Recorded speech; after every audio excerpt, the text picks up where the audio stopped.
I am Julie, 45 years old, and I will never forget the moment I realized my husband was actively trying to erase me. The world did not end in screaming. It ended with the quiet clink of crystal champagne flutes at my own birthday dinner. I caught the reflection in a silver serving tray just in time to see my 22-year-old stepson swiftly dissolving a white powder into my drink. They thought they were dealing with a naive woman they could easily sedate and institutionalize to steal my land. They thought they had backed me into a corner. What they did not know was that when you back a Wyoming woman into a corner, she does not surrender. She causes an avalanche. Before I continue this story, let me know your age in the comments below.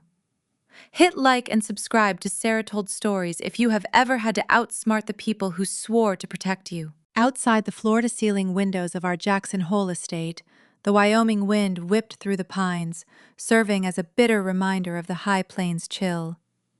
Inside, the dining room radiated artificial warmth. A fire crackled in the riverstone hearth, casting long, dancing shadows across the mahogany table. It was an intimate gathering, designed to project the perfect blended family. I stood near the head of the table, adjusting a linen napkin, when a flicker of movement caught my eye. The polished silver surface of a dessert tray mirrored the far side of the room. Connor leaned over my place setting, his hand hovered above my glass. With a quick, practiced flick of his wrist, a fine powder cascaded into the golden liquid, dissolving instantly beneath the rising bubbles. I did not gasp. My pulse remained steady, anchored by the survival instincts I had honed, building an ecotourism business out of the unforgiving wilderness. I turned slowly, holding my breath, and waited.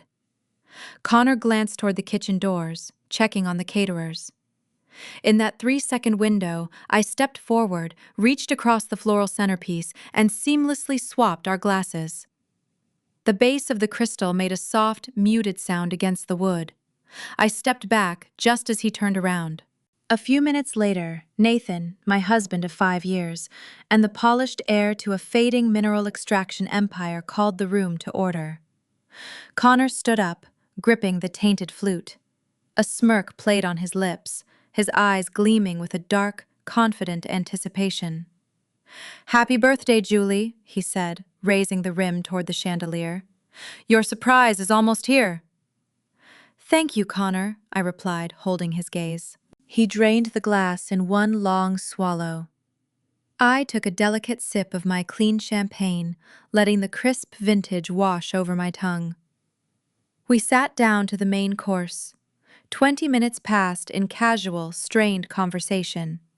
Then Connor reached for his fork, but his hand missed the silver handle entirely. I think he started his speech suddenly thick and sluggish. "I just need—" His eyes rolled back. His grip faltered. The crystal flute slipped from his fingers, striking the hardwood floor. The delicate glass shattered into a dozen glittering shards, scattering across the oak planks. Connor slumped forward, his face landing heavily against his porcelain plate. Nathan leaped from his chair. He shouted for the housekeeper, demanding someone call an ambulance, his voice pitching into a frantic, orchestrated display of paternal terror. He knelt beside his son, checking his pulse. But as the chaos erupted around us, Nathan looked up. His eyes darted past the broken crystal and locked onto me. I sat perfectly still in my chair, sober, conscious, and watching him. In that fraction of a second, the mask slipped. His gaze was not filled with a father's fear. It held a sharp, chilling confusion. He expected me to be the one on the floor. He knew about the powder. The paramedics would arrive soon. The sirens would echo through the quiet Teton Valley. But as I stared back at my husband, the truth settled over me like a heavy winter frost. The man I married wanted me gone, and the silent warfare for my life and my land had officially begun. We rode to the Jackson Hospital in a suffocating silence, broken only by the wail of the ambulance siren piercing the freezing Wyoming night. The flashing red and blue lights painted harsh, shifting shadows across the cramped interior of the rig, illuminating the paramedics as they worked frantically to stabilize Connor. They pushed intravenous lines into his pale arms, suspecting an accidental recreational overdose.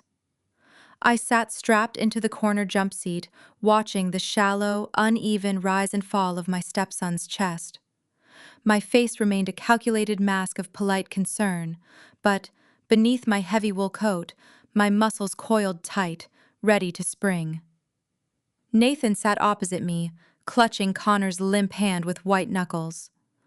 To the medics hovering over the stretcher, he looked like a terrified father praying for a miracle.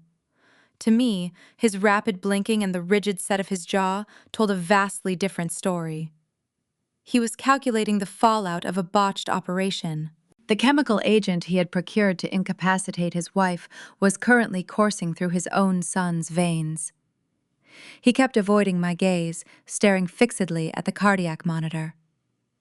The emergency room doors eventually slid open with a mechanical hiss, plunging us into a world of sterile fluorescent lighting and the sharp, biting odor of industrial antiseptic. A tired triage nurse ushered us into a private family waiting area down a secluded corridor. The room felt specifically designed for bad news, featuring uncomfortable vinyl chairs, a stack of outdated magazines, and a ticking wall clock that amplified the creeping tension. Nathan could not sit still. He paced the length of the small room, running a hand through his perfectly styled hair. He wore a custom-tailored charcoal suit, a garment meant for executing ruthless boardroom deals in Cheyenne, not sitting in rural emergency wards. As he turned on his heel and walked past my chair, the displacement of air carried a distinct, pungent scent. It hit the back of my throat instantly. Sulfur. My pulse quickened, but I kept my gaze fixed on a faded landscape painting hanging on the opposite wall, refusing to alert him to my discovery. That particular rotten egg odor did not belong anywhere near his corporate headquarters, or our pristine Jackson estate. It was the exact smell of the deep geothermal vents located exclusively on the northern edge of my eco-retreat. When I built my High Plains sanctuary, I did not just erect luxury cabins. I cordoned off that specific northern acreage to protect the fragile, highly active geothermal ecosystem. It was miles away from any paved public road, accessible only by those who knew the rugged terrain intimately and deliberately ignored the trespassing signs. My husband had zero business being on that dangerous ridge, yet the heavy woolen fabric of his expensive jacket held the undeniable proof of his recent trespass. He had been scouting my restricted land right before attending my birthday dinner. The realization settled in my stomach like a stone. He was not just trying to sedate me for a temporary advantage. He was hunting for something on my property. Heavy footsteps approached the doorway, interrupting my thoughts.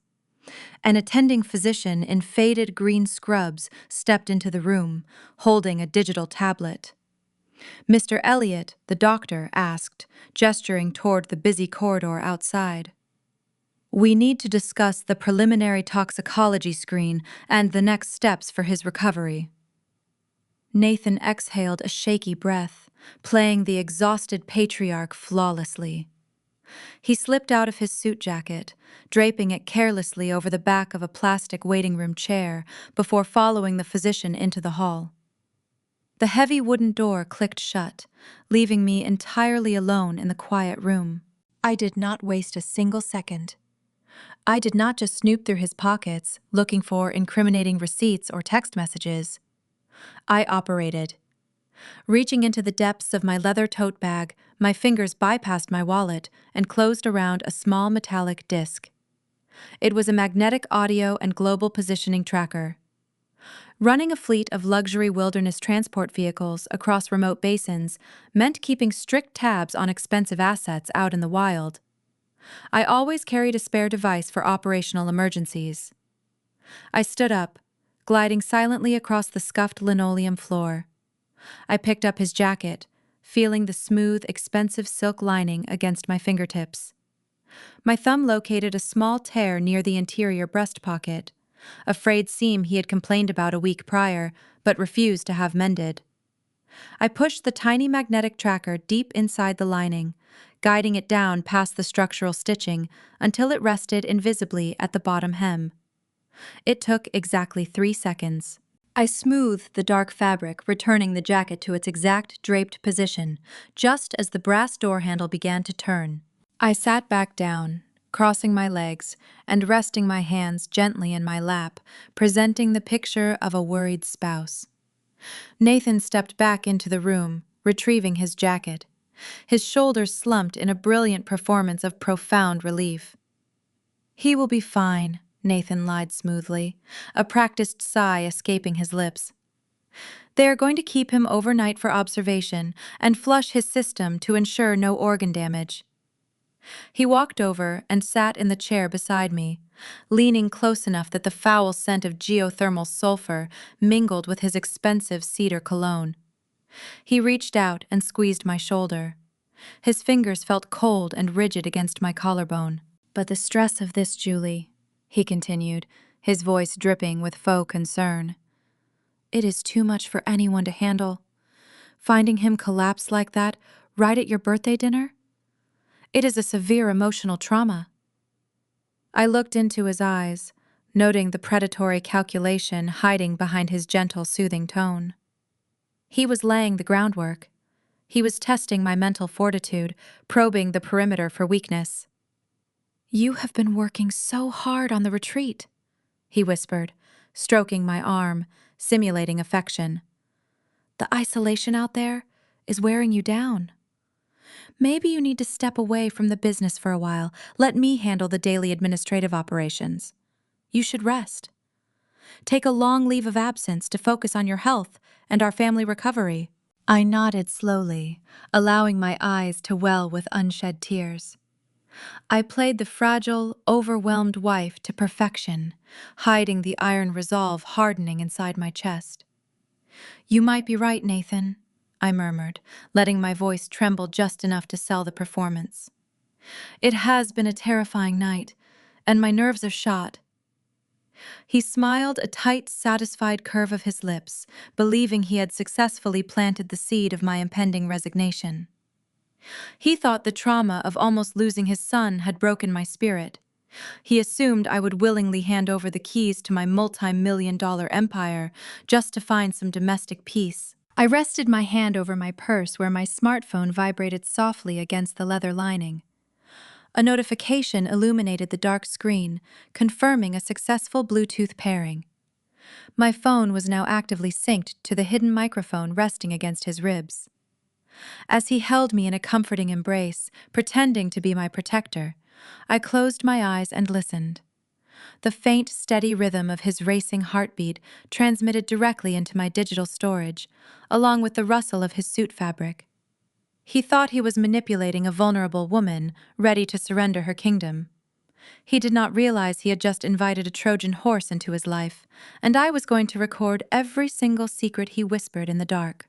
The sun broke over the jagged spine of the Grand Tetons, casting long, pale shadows across the frosted high plains. I stood by the kitchen island, cradling a mug of black coffee, letting the ceramic warmth seep into my palms. Despite the exhaustion pulling at my eyes, sleep had been an impossible luxury. Every time I closed them, I saw Nathan kneeling beside his son, calculating my demise. The quiet morning peace fractured the moment heavy tires crunched against the frozen gravel of my long driveway. A sleek silver luxury sedan glided to a halt near the front portico. Diane Elliott did not knock. My mother-in-law swept through the heavy oak doors carrying an aura of manufactured aristocratic entitlement. She wore a tailored wool trench coat and pristine leather gloves, bringing the bitter Wyoming chill inside with her. Diane bypassed any standard greeting, her sharp eyes darting around my foyer as if inspecting a property she already owned. She stopped a few feet away from me, her gaze dropping to the soft gray cashmere I wore. "That looks rather pedestrian for a chief executive officer," she remarked, her tone dripping with casual condescension. You represent the Elliott family legacy now, Julie. You should endeavor to look the part instead of dressing like a local farmhand. I kept my expression perfectly neutral. I did not pull the fabric tight, nor did I offer a defensive reply. Diane despised me, and she utilized every interaction to remind me of my humble origins. She belonged to a fading mineral extraction dynasty, a lineage that had built a fortune stripping the earth generations ago. Her family measured human worth in inherited stock portfolios and elite country club memberships. They viewed the world as something to be conquered and drained for profit. A sharp, vivid memory flashed through my mind, grounding me against her insult. I had not married into their prestigious name to secure my financial future. I had built my ecotourism empire with my own calloused hands. When my father passed away, he left me nothing but a single, dilapidated hunting cabin, situated on a desolate stretch of wind-whipped prairie. The roof leaked. The uninsulated timber walls offered little protection against the brutal elements. I spent my 20s chopping firewood, hauling freezing water from a nearby creek, and surviving winters that broke weaker individuals. From that rotting shack, I slowly accumulated capital, guiding wilderness tours and reinvesting every single dollar. My property now spanned thousands of pristine acres, drawing international tourists willing to pay a premium for authentic, untouched beauty. I was a self-made survivor of the harsh landscape. Diane resented my independence because my wealth eclipsed hers and I owed her nothing. She stripped off her gloves, tossing them onto a side table, and marched directly into the formal dining room. The shattered crystal from the night before had already been swept away, but the lingering tension remained. Diane demanded Earl Grey tea, expecting me to wait on her. She turned her piercing gaze toward me, her mouth set in a grim, rigid line. Connor lying unconscious in a hospital bed is a direct result of this negligent household, Diane sneered, pacing across the Persian rug. An overdose right at your birthday dinner is a profound embarrassment. It highlights a severe lack of discipline and a toxic environment under your roof. My grandson needs stability, not whatever bohemian fantasy you are fostering here. I softened my jaw deliberately, relaxing the tension in my shoulders. I retrieved a delicate porcelain cup and poured her a steaming measure of tea. The fragrant scent of bergamot filled the space between us. I handed her the saucer with a steady hand, playing the role of the docile, overwhelmed wife. "It has been a terrible ordeal," Diane replied, keeping my voice low and soothing. "We are just grateful the paramedics arrived in time." She snatched the cup from my hands, her manicured nails flashing in the morning light. "See that you manage this crisis better," she commanded, before taking a sip and turning away. She felt victorious, having delivered her insults and established her dominance. I simply watched her, calculating the exact moment I would dismantle her unearned pride. An hour later, Diane finally departed, leaving a trail of heavy floral perfume in her wake. The moment her sedan disappeared down the winding mountain road, I retreated to my private office. The room was a fortress, constructed of local river stone and reclaimed timber, featuring expansive windows that overlooked the northern ridge. I engaged the heavy brass lock on the solid oak door, securing my perimeter. I sat at my wide mahogany desk and opened my secure laptop. My fingers flew across the keyboard, bypassing the standard firewall to access the encrypted tracking software. I engaged the audio feed originating from the magnetic bug I had planted inside Nathan's suit jacket the night before. For a moment, the speakers emitted only the rhythmic swish of heavy fabric and the ambient hum of a moving vehicle. Nathan was driving. Then the distinct chime of his mobile phone connecting to his car Bluetooth system echoed through my office. The transmission was crystal clear. "Did you speak to her?" Nathan asked, his voice tight and strained, lacking all the charming warmth he usually projected. "I just left the estate," Diane replied, her voice bleeding through the vehicle speakers. "She is docile. She bought the narrative about Connor having a recreational accident. The girl is too busy playing the concerned stepmother to see the net dropping over her head. Good.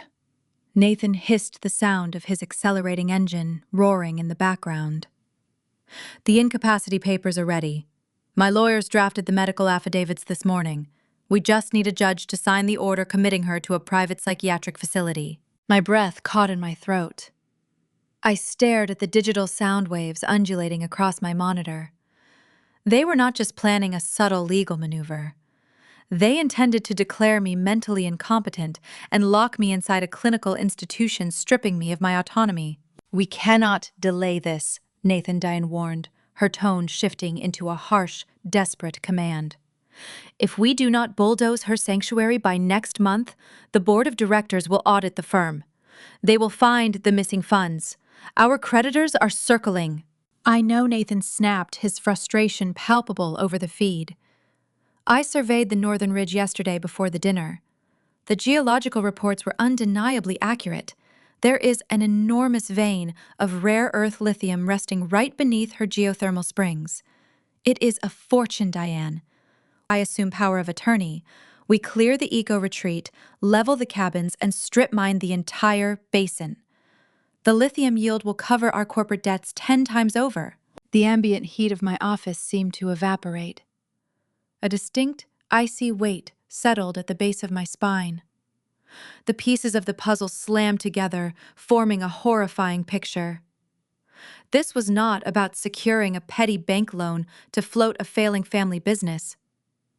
Their mineral extraction company was drowning in illicit debt, and they were facing catastrophic ruin.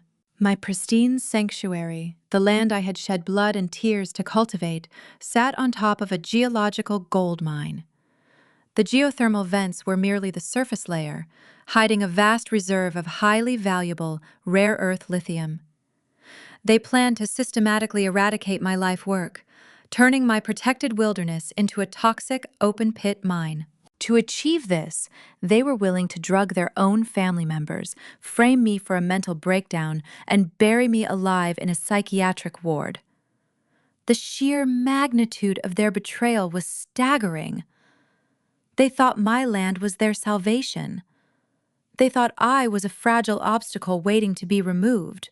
As I closed the laptop, the fear evaporated, replaced by a cold, unyielding fury.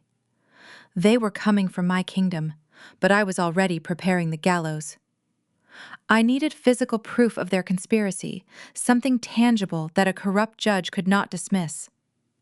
I stood up and walked toward the window, staring out at the steaming vents in the distance. The fight was no longer just about my marriage, it was about protecting the soil beneath my feet. I turned back to my desk just as a heavy delivery truck rumbled up the driveway, carrying a sealed legal envelope that would hand me the very weapon I needed to destroy them.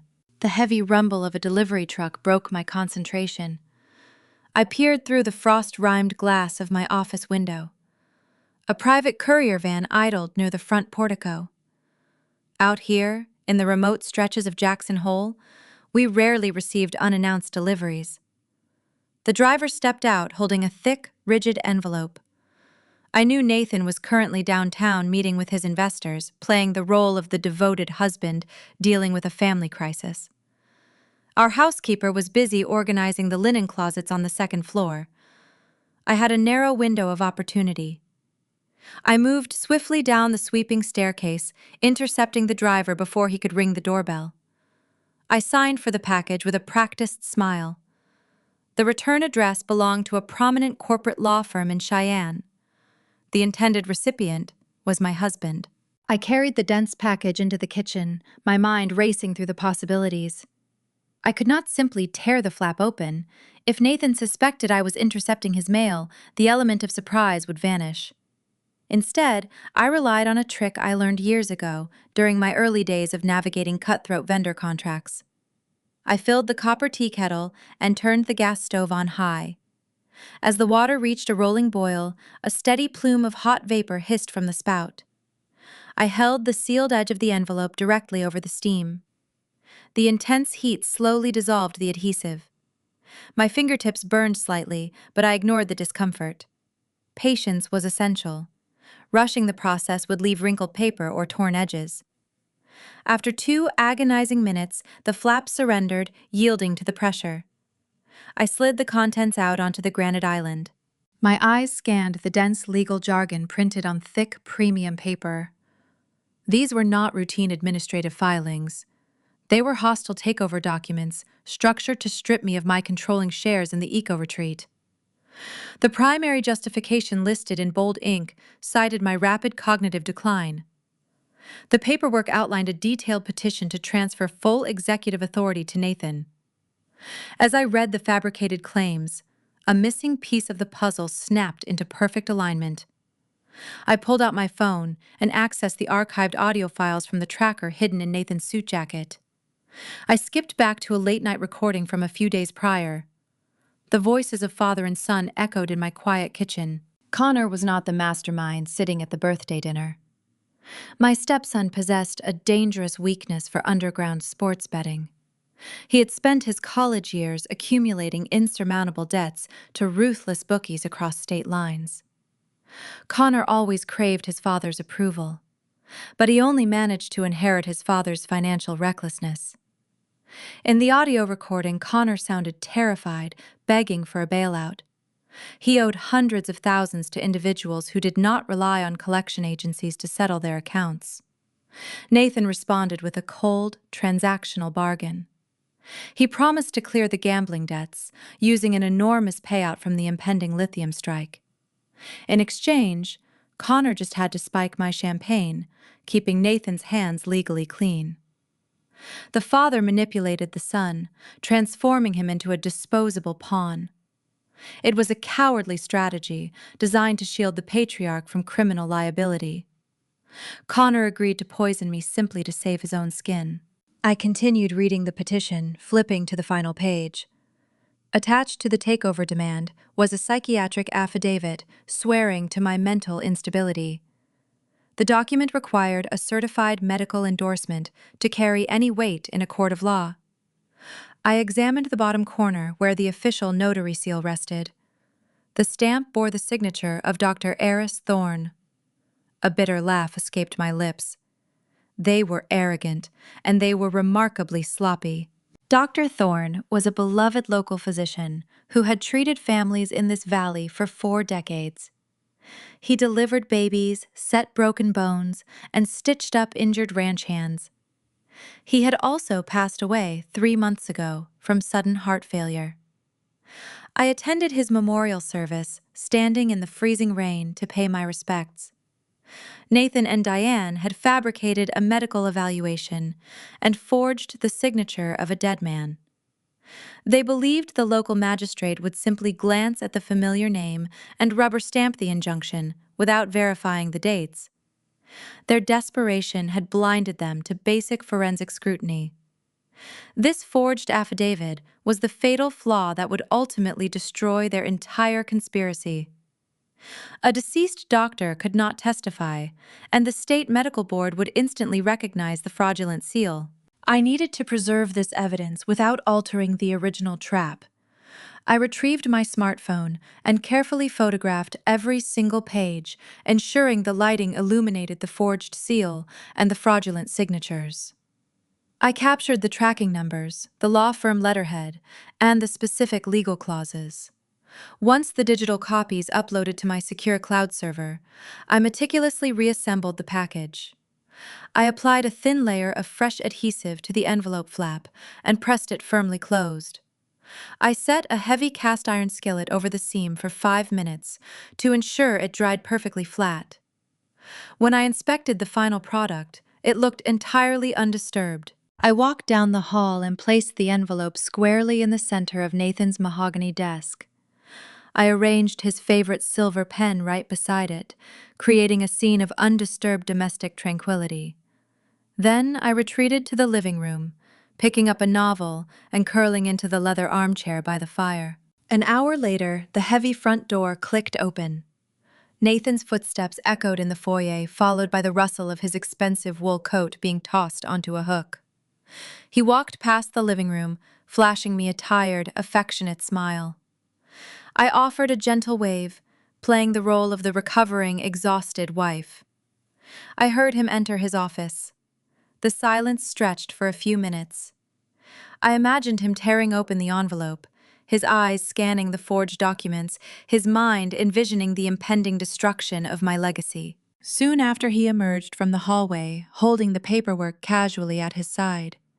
He approached my chair, leaning down to kiss my cheek. His lips felt cold against my skin. The scent of his cedar cologne masked the foul odor of betrayal. "What is in the mail?" I asked, turning a page of my book and offering a mild, curious glance. "Just some boring mining permits, honey," he whispered, brushing a stray lock of hair behind my ear. "Nothing you need to worry about. You just focus on resting and getting your strength back." I smiled up at him, allowing the warmth of the fire to reflect in my eyes. "I am feeling better already, Nathan." He nodded, turning away to head toward the kitchen to pour himself a drink. He thought he had outsmarted me. He believed his forged documents were the key to unlocking a lithium fortune. As I watched his retreating figure, the fragile wife persona dissolved. I was a predator, watching my prey walk willingly into the crosshairs. My phone buzzed in my pocket, signaling a new alert from my perimeter security system. The cameras monitoring the restricted geothermal springs detected unauthorized movement. The game was escalating, and the next phase of the trap required me to step out into the wild. The notification on my phone screen pulsed with a silent urgency. My perimeter security system had detected unauthorized movement near the restricted geothermal springs. I grabbed my keys and stepped out into the freezing Wyoming afternoon. The air felt brittle, stinging my cheeks as I climbed into the cab of my heavy-duty utility truck. I started the engine, listening to the familiar roar of the diesel motor. I shifted into gear and began the treacherous ascent up the mountain road. This path was not meant for casual drivers. It was a winding, steep trail carved directly into the rocky spine of the ridge. During my early years on this land, I drove a rented backhoe up this exact route, clearing fallen timber and shifting boulders by hand. Every inch of this property bore the memory of my physical labor. I navigated the hairpin turns with practiced ease, my hands gripping the steering wheel. My heart hammered against my ribs, a steady drumbeat of anticipation and dread. The higher I climbed, the thicker the scent of sulfur became, mixing with the crisp scent of pine needles. The trees finally broke, revealing a sprawling, elevated plateau. Plumes of white steam rose from the bubbling mineral pools, painting the landscape in a mystical, hazy glow. My truck idled at the edge of the clearing. Parked near the largest thermal vent was a dark, customized utility vehicle I recognized instantly. It belonged to the corporate fleet of Nathan's extraction firm. I stepped out of my truck, keeping my movements measured and deliberate. Through the drifting steam, I spotted 4 figures, standing dangerously close to the fragile mineral crust. Nathan stood in the center, wearing an expensive insulated jacket, looking entirely out of place in the untamed wilderness. Surrounding him were 3 men, wearing heavy canvas work coats and bright yellow hard hats. They were unrolling large topographical maps, spreading them across the hood of their vehicle. They were charting the terrain, calculating the logistics of bringing heavy excavation equipment up my mountain. The crunch of my boots on the frozen gravel drew their attention. Nathan looked up, his eyes widening for a fraction of a second before the polished mask of a devoted husband slid into place. He folded the map quickly, tossing it to one of the workers. "Julie!" he called out, feigning a warm, welcoming smile. "I thought you were resting back at the house." I walked toward them, keeping my hands deep inside my coat pockets. I needed to see exactly what they were doing without triggering his defensive instincts. "I just needed some fresh air," I replied, keeping my voice light and steady. "I did not expect to find a corporate summit on my restricted acreage." Nathan chuckled, closing the distance between us. He reached out and gently rubbed my upper arm, projecting the image of a caring partner to his audience of hired hands. "These gentlemen are just assessing the soil for your new expansion," he lied smoothly. "I wanted to surprise you with some preliminary geological reports for those new eco-cabins you mentioned last year." My gaze shifted past his shoulder. The lead surveyor, a burly man with a thick beard and mud-caked boots, shifted his weight nervously. As his heavy tread pivoted against the rocky soil, a flash of pale white caught my eye. I looked down. Time seemed to slow to a crawl. Beneath the surveyor's thick rubber sole lay the crushed, ruined stem of a fragile flower. It was a phantom orchid. My breath caught in my throat. The phantom orchid is a critically endangered species that requires a highly specific symbiotic relationship with unique soil fungi to survive. I had spent 3 agonizing years cultivating this exact microclimate, carefully managing the soil acidity and monitoring the geothermal runoff just to coax a handful of these rare flowers into blooming. They were federally protected, recognized by environmental agencies as biological treasures, and this careless stranger had just ground a pristine blossom into the dirt. A surge of primal anger threatened to break my composure.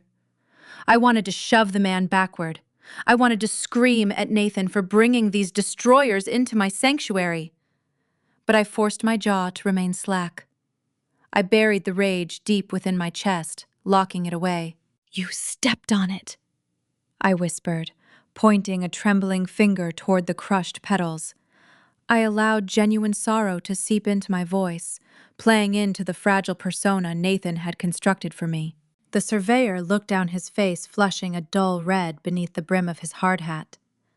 He lifted his boot, revealing the smeared green and white remains of the rare plant. "Look, lady, we are just doing our jobs," he muttered defensively.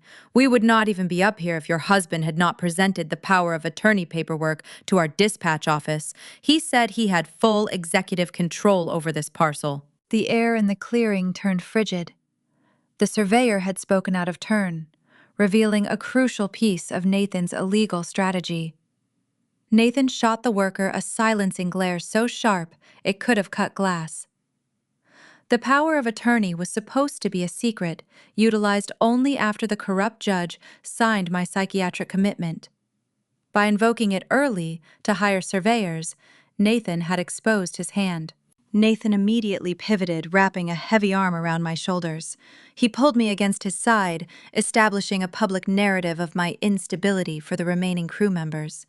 He sighed, adopting a tone of exhausted patience. "Let us go home, darling," he urged softly, steering me away from the men. "You are overexerting yourself again. The doctors warned us about these wandering spells after your traumatic night. You are confused about the expansion plans." He was gaslighting me in broad daylight, portraying me as a wandering, delirious woman who could not comprehend basic construction work. I let my shoulders droop, feigning defeat. I leaned my weight against him, playing the submissive, confused wife. I did not scream about the flower. I did not demand to see the forged paperwork. I simply allowed him to guide me back toward my truck. As we walked away, I reached into my right pocket, grasping my smartphone. Without pulling it out or looking at the screen, my thumb found the side button. I used a tactile shortcut I had programmed years ago for emergency wilderness rescues. 3 quick presses dropped a precise global positioning pin, verifying the exact longitude and latitude of my current location. I synced the coordinates to a secure cloud server instantly. Nathan opened the passenger door of my truck, helping me inside as if I were made of spun glass. He promised to follow me back down the mountain once he dismissed the survey crew. I nodded, blankly staring out the windshield. He closed the door, thinking he had successfully managed a delicate crisis. He was profoundly mistaken. That crushed petal was not a tragedy. It was a tactical nuclear weapon. The federal government did not care about local Wyoming politics. They did not care if a county judge was bribed by a wealthy extraction dynasty. The Environmental Protection Agency operated on an entirely different level of authority. By trampling a federally protected, critically endangered species on undocumented commercial orders, Nathan had unwittingly handed me the ultimate legal weapon to permanently paralyze his mining ambitions.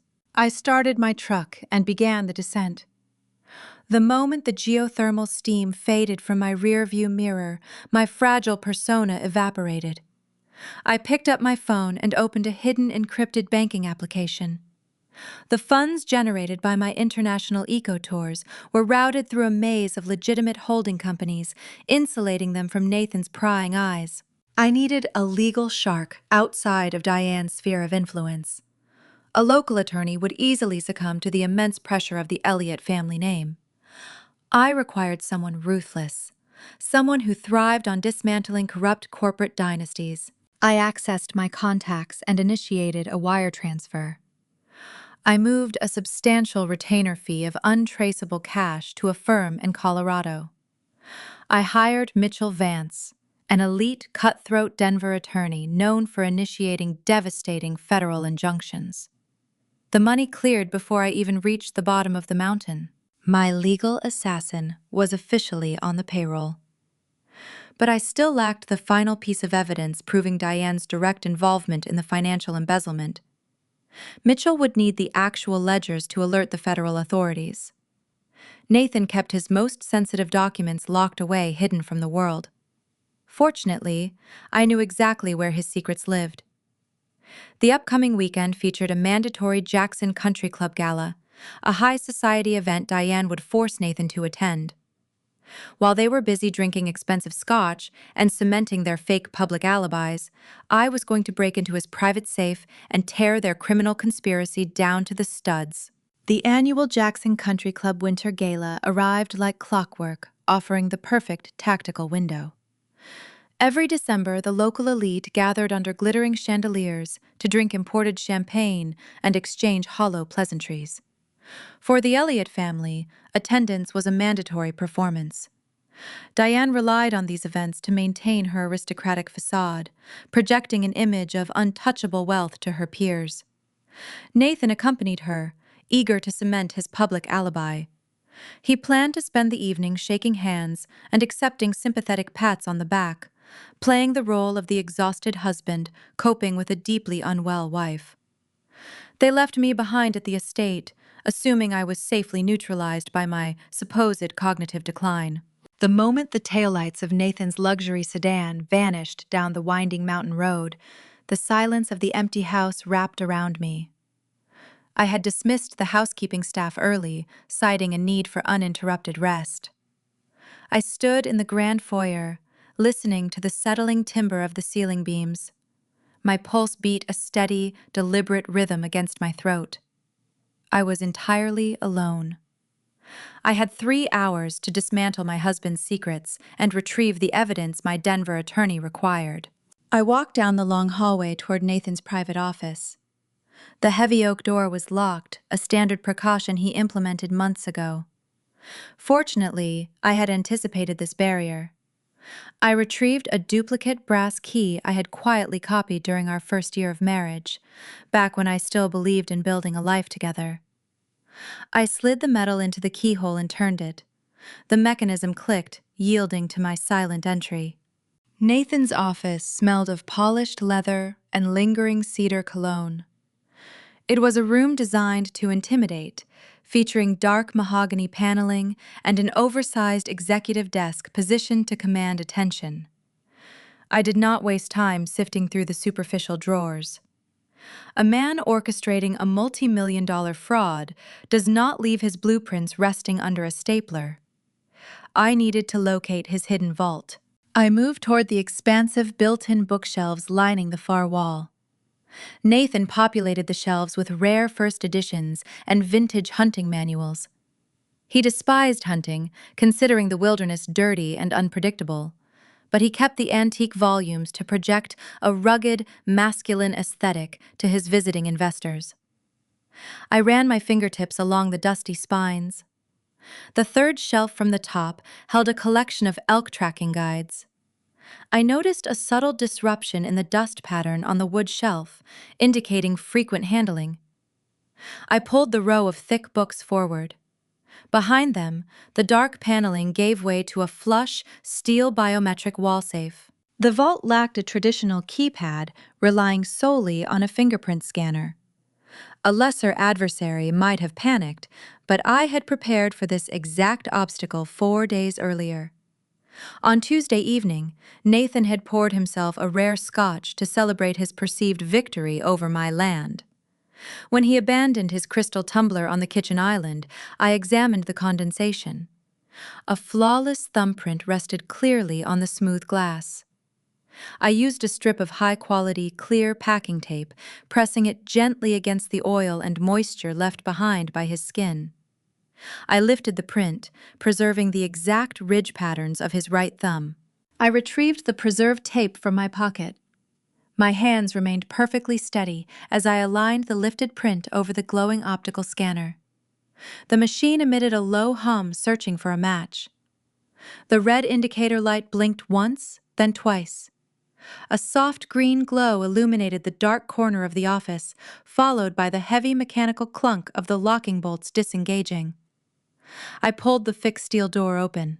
The interior of the vault contained several stacked manila folders, a velvet pouch containing heirloom watches, and a hollowed-out copy of a vintage hunting manual. I reached for the hollowed book first. Opening the stiff cover, I discovered a hidden compartment holding digital banking tokens and a bound ledger. I carried the ledger to the desk, flicking on a small reading lamp to inspect the contents. The columns of numbers printed on the crisp white pages told a terrifying and irrefutable story. I traced the flow of capital, running my index finger down the columns. My breath caught as the true scope of the conspiracy materialized before my eyes. This was not merely a hostile takeover designed to steal my lithium-rich soil. It was a desperate cover-up for a staggering embezzlement scheme. $15 million had been systematically siphoned from the Elliott extraction firm investor pool over the past 2 years. The company was functionally bankrupt. The entire Elliott legacy was a hollow shell propped up by stolen funds. I opened the corresponding manila folders, discovering printed email correspondences and internal memorandums.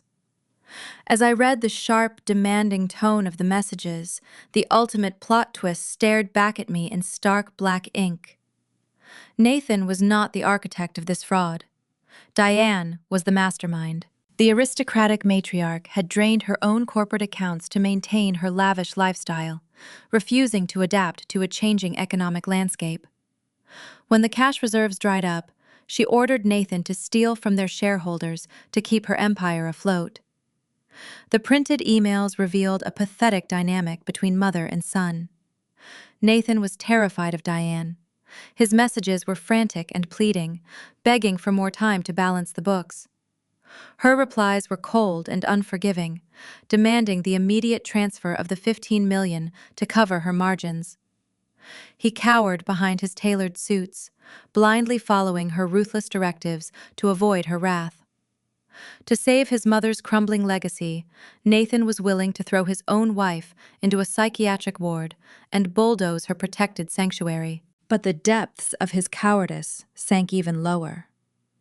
I picked up a stack of international wire transfer receipts tucked beneath the ledger. The documents detailed the movement of the stolen $15 million, routing the funds through a labyrinth of shell companies before depositing them into an offshore account in the Cayman Islands. I scrutinized the beneficiary details listed on the final transfer confirmation. The account was not registered under Diane's name, nor Nathan's. It was listed strictly under a single Social Security number. I recognized the 9 digits instantly. It was Connor's Social Security number. A chilling wave of realization washed over me. Nathan and Diane were not just destroying my life. They were actively framing their own flesh and blood. If the Securities and Exchange Commission ever audited the extraction firm and uncovered the missing millions, the digital paper trail would lead federal investigators directly to the 22-year-old stepson. Connor would take the fall, entirely unequipped to defend himself. He would face decades in a federal penitentiary for a sophisticated corporate crime he did not orchestrate. Nathan had weaponized his son's gambling debts, manipulating the boy into spiking my champagne, while simultaneously designating him as the ultimate sacrificial lamb to protect Diane. The sheer depravity of the Elliott family defied logic. They devoured their own kin to preserve their status. I pulled my smartphone from my pocket, ensuring the flash was disabled to avoid unwanted reflections against the window glass. I methodically photographed every single page. I captured the wire transfers, the offshore account numbers, the emails from Diane, and the damning ledger columns. Each digital click sealed the fate of their corrupt dynasty. I was no longer just fighting a divorce battle. I was compiling a federal indictment. Once the uploads reached my secure cloud server, I carefully returned every document to its exact original position. I placed the ledgers inside the hollowed-out manual, stacked the folders, and closed the heavy steel door of the vault. The locking mechanism engaged with a definitive thud. I pushed the vintage books back into place, smoothing the dust pattern to conceal my intrusion. I turned off the reading lamp and exited the office, locking the oak door behind me. I walked back toward the living room, feeling a strange sense of calm settling over my shoulders. The unknown variables were gone. I held the blueprint to their destruction securely in my digital vault. Mitchell, my Denver attorney, now possessed enough ammunition to initiate a devastating federal strike against their entire operation. The sound of tires crunching on the frozen gravel outside shattered the quiet serenity of the house. I glanced at the antique grandfather clock in the hallway. It was much too early for the gala to end. My security application vibrated in my palm, showing a live feed from the front gate. Diane's luxury sedan was parked near the portico. She had returned to the estate alone, leaving Nathan behind at the country club. The warfare was invading my personal sanctuary once again, and the next phase of her psychological attack was waiting right outside my front door. The heavy mahogany front door clicked shut. I stood perfectly still in the shadowed hallway. My heart beat a steady rhythm against my ribs. The digital evidence securing the downfall of the Elliott dynasty rested safely in my pocket. The sudden arrival of my mother-in-law signaled a new immediate threat. I smoothed the fabric of my trousers and stepped into the living room. Diane had not waited for an invitation. She stood near the stone fireplace holding a crystal tumbler filled with a generous pour of aged scotch. The amber liquid caught the flickering light of the flames. She wore an elegant charcoal overcoat over a tailored evening gown. Diane belonged to a generation of Wyoming elites who inherited their fortunes rather than earning them. Her grandfather extracted copper from the earth, leaving behind toxic basins. She viewed my self-made ecotourism success as a vulgar anomaly. To her, I was merely a peasant trespassing in a wealthy domain. "You missed a breathtaking gala tonight, Julie," she purred, taking a slow sip of the liquor. Her voice carried a smooth, practiced elegance, masking the venom beneath the surface. I remained near the threshold, maintaining a safe distance. "I preferred the quiet of the estate," I replied, keeping my tone neutral. "What brings you back to the house so early?" Diane set her glass onto the polished surface of the coffee table. The resulting clink shattered the quiet atmosphere. She reached into her designer handbag and withdrew a small object. With a flick of her wrist, she tossed it onto the glass. The bright orange plastic of a prescription bottle stood out starkly against the dark wood framing the table. I stepped closer, forcing my gaze to remain steady. The typed label bore my full legal name. The medication listed was a potent controlled sedative known for inducing rapid unconsciousness.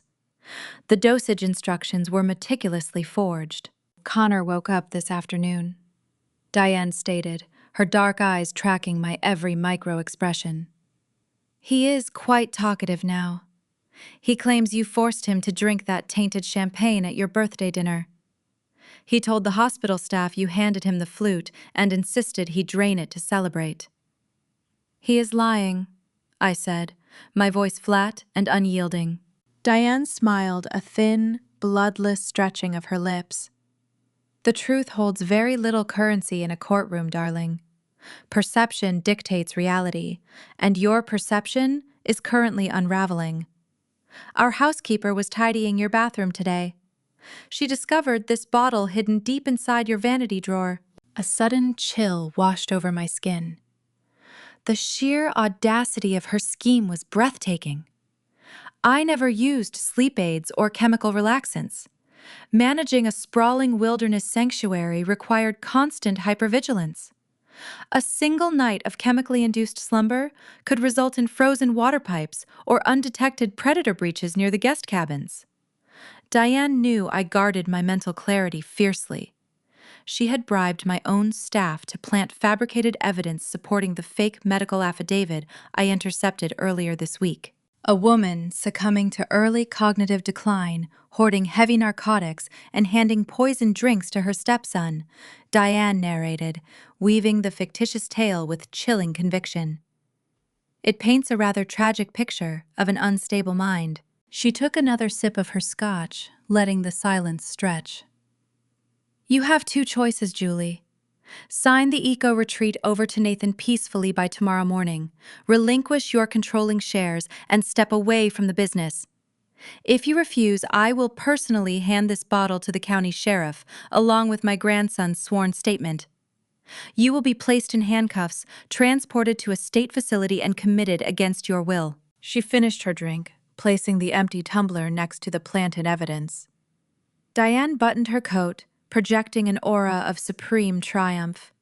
She glided past me without another word. The front door opened and closed, leaving the suffocating scent of her floral perfume lingering in the air. For a fleeting moment, panic gripped my chest. I stared at the orange cylinder, calculating my defensive options. I needed to chemically disprove the contents.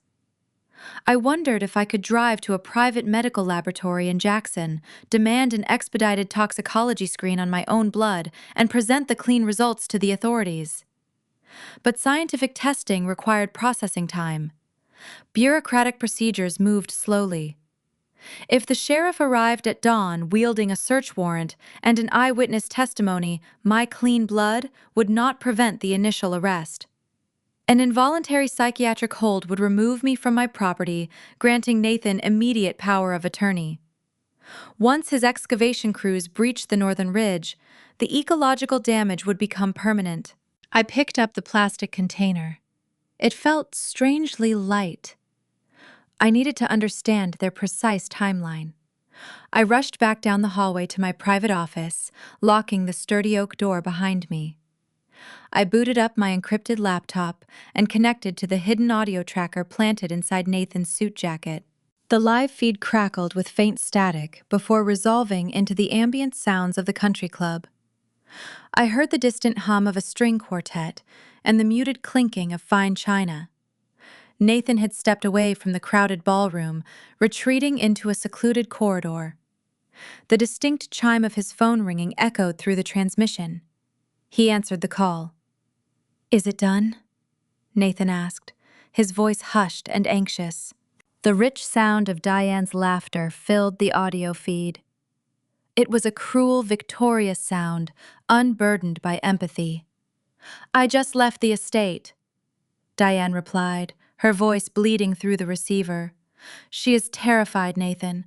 I placed the pills right in front of her. She is likely spiraling right now, trying to figure out how to hire a defense attorney or clear her name." "Do you think she will sign the property transfer?" Nathan pressed, sounding uncertain of their victory. "It does not matter if she signs the documents," Diane scoffed, her tone dripping with arrogant amusement. "Keep her distracted with the fake prescription. Let her waste her energy worrying about the local sheriff. The pills are merely a diversion to ensure she stays contained inside the house tonight." "A diversion," I whispered, staring at the glowing monitor. My pulse accelerated as the true architecture of their trap revealed itself. The orange bottle was nothing more than a red herring designed to paralyze me with false anxiety. "Judge Higgins has already accepted our arrangement." Diane continued outlining the final phase of their conspiracy. "He owes this family a tremendous debt from his early election campaigns, and he is ready to collect his payout from the lithium strike. He is signing the involuntary psychiatric hold in his private chambers at noon tomorrow. The medical order bypasses law enforcement entirely. Private orderlies will arrive at the estate by 1 o'clock to transport her to the clinical facility." A heavy silence fell over the phone line. "Understood," Nathan finally replied. "I will continue playing the concerned husband until the transport team arrives. We have her, Diane. We finally secured the land." The call disconnected, leaving only the faint music playing in the country club hallway. I sat back in my leather chair, the walls of my fortress suddenly feeling like a closing vice. The oxygen in the room grew thin. I did not have several days to build a meticulous legal defense. I did not have time to wait for the Environmental Protection Agency to process conservation paperwork, or for my Denver attorney to file standard motions. I had less than 24 hours before hired men in white coats arrived to drag me out of my own home and lock me inside a padded room. Judge Higgins was a notorious local magistrate, known for favoring the old mining families. He owed his judicial seat to Diane's generous financial backing decades ago. If Higgins signed that specific order, no local deputy would dare intervene on my behalf. My self-made wealth meant nothing against a corrupt judicial decree. Once I crossed the threshold of that psychiatric ward, the staff would heavily medicate me, destroying my credibility forever. My signature would become worthless. My voice would be silenced. The orange bottle sitting on my desk was meant to keep me looking in the wrong direction. Diane wanted me to panic over a fake criminal charge while she quietly executed a medical kidnapping. I took a deep breath, forcing the rising terror back down into my lungs. I could not fight a bribed judge with photographs of a crushed flower or pictures of offshore bank accounts. Paperwork took time, and time was the one resource I no longer possessed. I needed a human weapon. I needed an inside witness to flip the script before the clock struck 12. Nathan and Diane had insulated themselves perfectly, hiding behind forged documents and planted evidence. But their entire conspiracy rested on one fragile, unpredictable pillar: Connor. The stepson who had poisoned my drink was the only person capable of unraveling the entire plot. He was recovering, unaware that his own family had designated him as the sacrificial lamb for a $15 million federal crime. He thought he was scoring a huge payout to clear his underground debts. If I could shatter that illusion, I could turn their most vital asset into their ultimate destruction. The time for silent observation was over. I had to corner the rat. The grandfather clock in the main foyer chimed 8 times. I had less than 16 hours before Judge Higgins signed the involuntary psychiatric hold. The fake prescription bottle still sat on my coffee table, a bright orange reminder of the closing trap. I needed an inside witness to dismantle their conspiracy, and I needed him tonight. Diane and Nathan had insulated themselves behind forged documents and bribed officials, but their entire operation hinged on one unstable variable. Connor had been discharged from the Jackson Medical Center shortly before dusk. Nathan arranged a private car to bring his son back to the estate while he remained at the country club to maintain his public alibi. I stood in the shadows of the East Wing hallway waiting. The corridor featured dark mahogany wainscoting and thick woven carpets that swallowed the sound of my footsteps. Outside, the wind howled down from the Teton Peaks, rattling the heavy window panes. Inside, the air felt stagnant and tense. I heard the unmistakable click of a heavy door unlatching. Connor stepped out of his private guest suite. He wore a rumpled cashmere sweater and soft wool trousers, looking remarkably healthy for a young man who had collapsed face first into his dinner plate just 24 hours prior. In his right hand, he held a heavy crystal tumbler filled with a generous pour of aged bourbon.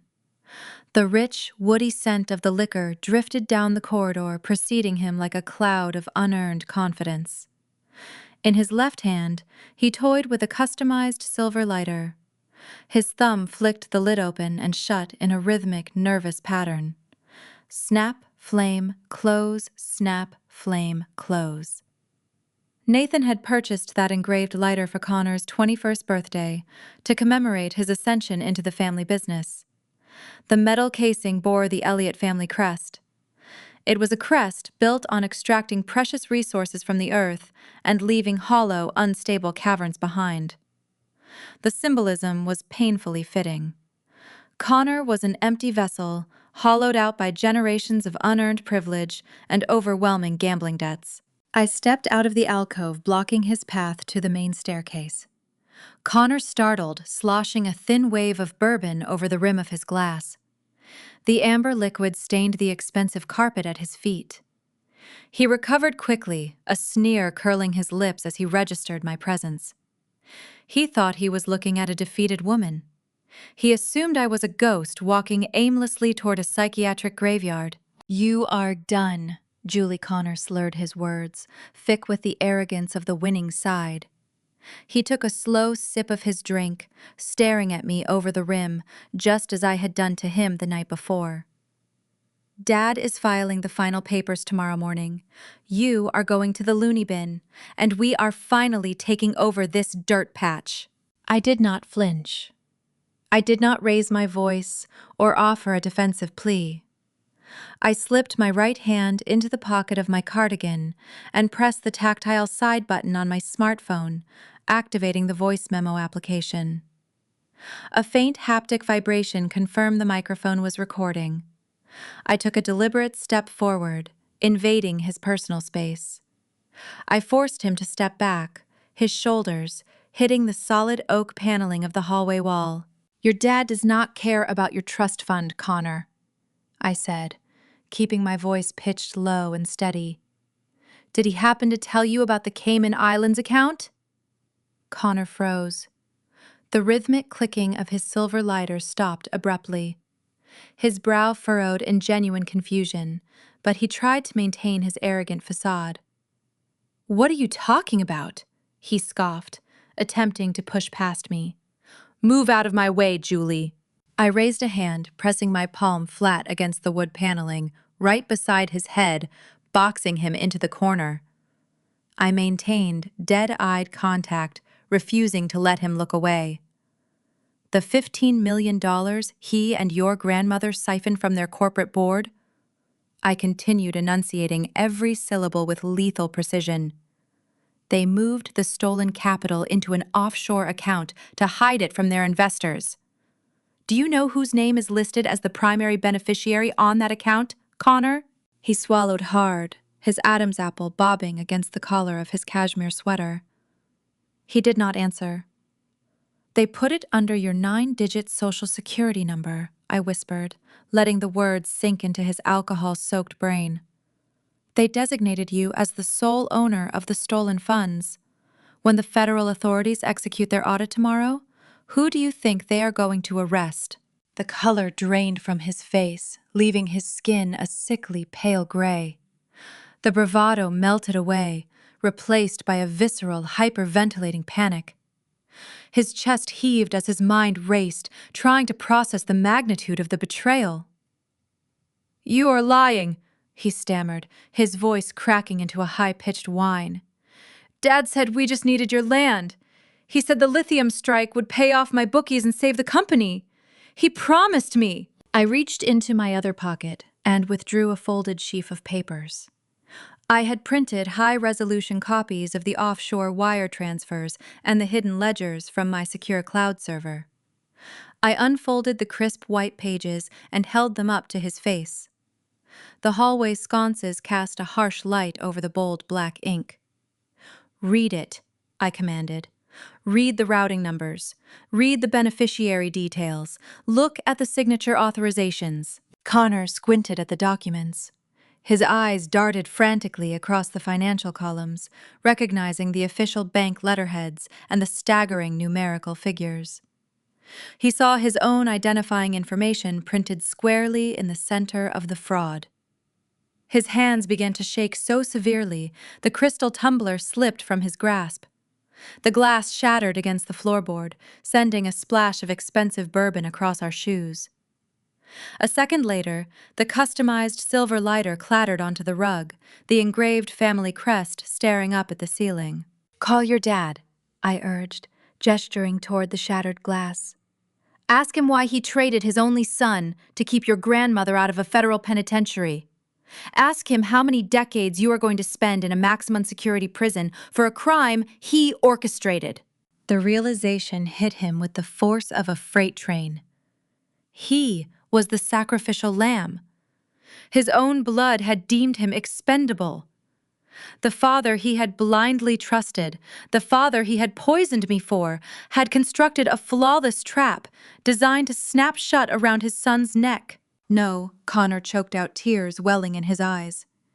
He collapsed, sliding down the oak wall until he sat in the puddle of spilled liquor. "I cannot go to prison, Julie.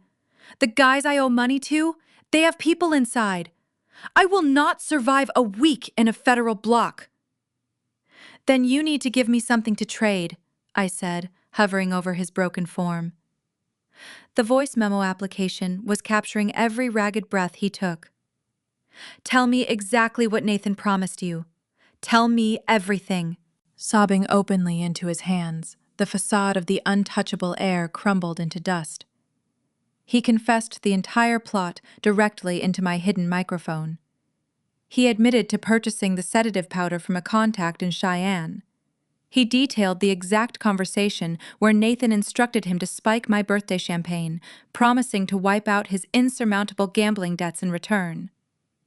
He corroborated the forged medical notary, confirming Diane had paid a struggling clinic assistant to stamp the document with the deceased doctor's seal.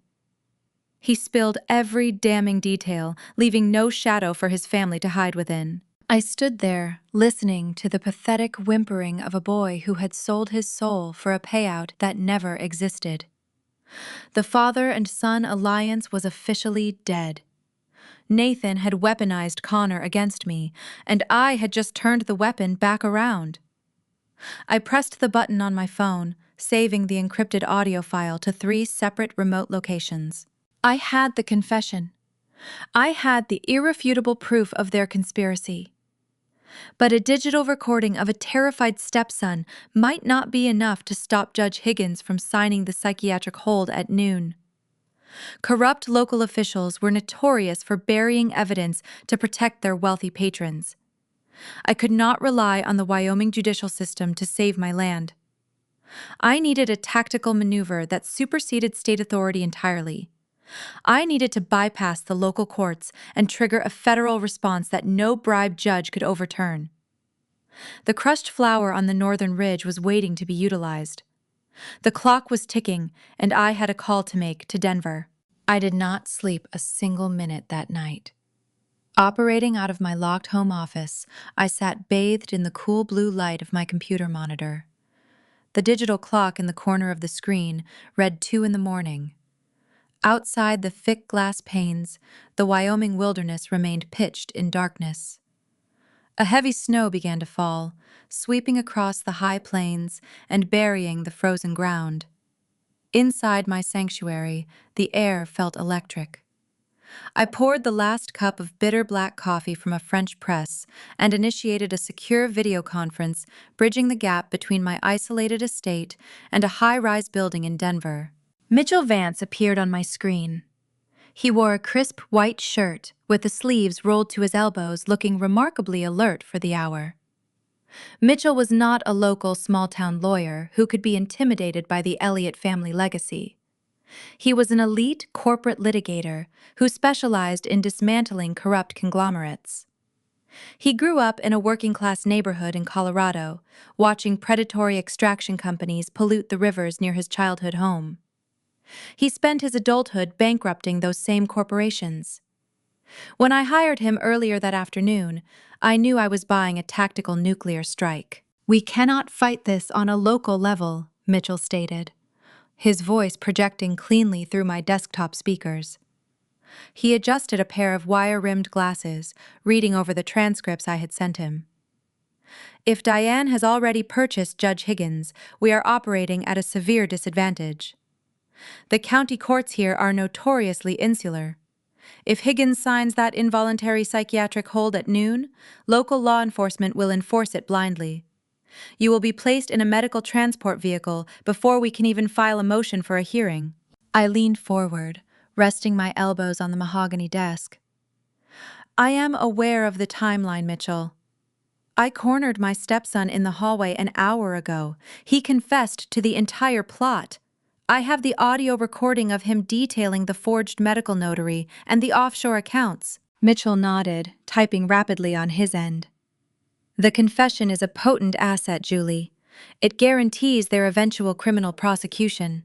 However, a criminal investigation takes weeks to unfold. It does not solve our immediate crisis. We have less than 10 hours before they drag you out of your house and assume emergency power of attorney over your estate. Once they control your assets, they will sign the land over to their mining firm." "They want the lithium vein," I replied, tracing the rim of my coffee mug. "The rare earth deposits beneath the geothermal springs are their only salvation. Their company is drowning in debt. If they cannot bulldoze my sanctuary to build their open-pit mine, they will default on their corporate loans and face total financial ruin." "Then we do not attack the psychiatric hold," Mitchell said, a sharp, predatory smile forming on his lips. "We attack the prize. We render the land entirely worthless to them. Send me the coordinates." I opened a secure, encrypted folder on my hard drive. I selected the high-resolution photographs I had taken during the trespassing incident on the northern ridge. I dragged the images into the secure file transfer portal, along with the precise global positioning data I had pinned from my phone. The upload progress bar inched across the screen until a soft chime confirmed delivery. Mitchell opened the files. For a long moment, the only sound in the office was the rapid clicking of his mouse. He zoomed in on the image of the heavy work boot and the crushed, delicate petals smeared into the rocky soil. "Is this what I think it is?" Mitchell asked, his tone shifting from clinical professionalism to genuine astonishment. "It is a phantom orchid," I confirmed. "It is a critically endangered species. It requires a highly specific symbiotic relationship with unique soil fungi found only near those geothermal vents. I have spent 3 years cultivating that microclimate, protecting those blooms." Nathan's surveyor trampled it while mapping the terrain for their heavy excavation equipment. Mitchell let out a low whistle, leaning back in his leather chair. "The Endangered Species Act," he murmured, a clear reverence entering his voice. "The federal government takes this very seriously, Julie. You do not just have an environmental grievance. You have a biological treasure sitting directly on top of their lithium strike." "Can you protect it?" I asked, feeling the adrenaline surge through my exhausted veins. "I can do more than protect it," Mitchell promised, his fingers flying across his keyboard. "I am drafting an emergency petition to the Environmental Protection Agency right now. Federal judges operate on a different echelon than your bribed county magistrates. When an endangered species is facing imminent, unpermitted commercial destruction, the federal courts can issue an expedited permanent conservation easement." "What does that mean for Nathan?" I asked, needing to hear the precise legal mechanics. "It means the United States government will place a lock on that specific acreage in perpetuity," Mitchell explained. "No mining, no drilling, no bulldozing, no commercial extraction of any kind will ever be permitted on that soil. It supersedes all state and county authority. Even if Nathan succeeds in having you committed today, even if he legally seizes your company and holds the deed in his own hands, the land will be bound by a federal injunction. He will never be able to move a single cup of dirt. The lithium vein will remain buried forever. File it, I ordered. I will have a federal judge wake up to this petition on his desk by dawn, Mitchell assured me. Keep your phone close, Julie. The video feed disconnected, leaving me alone in the quiet office. I closed my laptop and stood up, walking over to the expansive windows. The sun was just beginning to rise over the jagged peaks of the Grand Tetons. The sky transitioned from deep indigo to a bruised purple, casting a soft, ethereal glow across the snow-covered plains. I watched the light touch the distant northern ridge, where the geothermal steam curled into the freezing air. My father had built our original hunting shack on a barren patch of this property. He taught me how to read the weather, how to respect the harsh, untamed wilderness. He never knew about the rare earth metals resting deep within the bedrock. If he had known, he would have left them exactly where they were. The earth did not belong to the Elliott family. It belonged to the silent, resilient life that managed to survive upon it. I was going to ensure those minerals slept undisturbed for the rest of time. The hours ticked by with agonizing slowness. I paced the length of my office, my boots making soft, rhythmic sounds against the reclaimed timber floorboards. I drank another cup of coffee, forcing my tired mind to remain sharp. The house began to stir. I heard the faint, muffled sounds of the housekeeper arriving and starting her morning routine in the distant kitchen. The clock on my wall shifted to 7:30, then 7:45. The silence stretched, pulling my nerves taut. At exactly 8 o'clock, a sharp, distinct notification chime rang from my computer speakers. I lunged across the desk, sliding into my leather chair. I opened my secure email client. A message from Mitchell sat at the top of the inbox, marked with high-priority flags. Attached was a dense, portable document format file. I clicked the attachment, holding my breath, as the pages rendered on my screen. The first thing I saw was the heavy, intricate official seal of the United States Environmental Protection Agency. My eyes scanned the legal text racing through the formal declarations and the binding statutory codes. The federal judge in Denver had reviewed the photographic evidence and the global positioning data. Recognizing the immediate commercial threat to a critically endangered habitat, the court had granted the emergency petition. The permanent conservation easement was officially in effect. The designated acreage was now locked under uncompromising federal protection. The trap was set. The jaws had snapped shut around the Elliott family empire, and they did not even realize they were bleeding yet. A soft, rhythmic knock sounded against my office door. I quickly minimized the document, closing my email client. I unlocked the heavy brass deadbolt and pulled the oak door open. Nathan stood in the hallway, looking immaculate. He wore a tailored navy suit, a crisp white shirt, and a silk tie perfectly knotted at his throat. He smelled of rich cedar cologne, projecting the image of a successful, confident executive preparing for a victorious day. He had no idea his entire future had just been eradicated by a single federal stamp.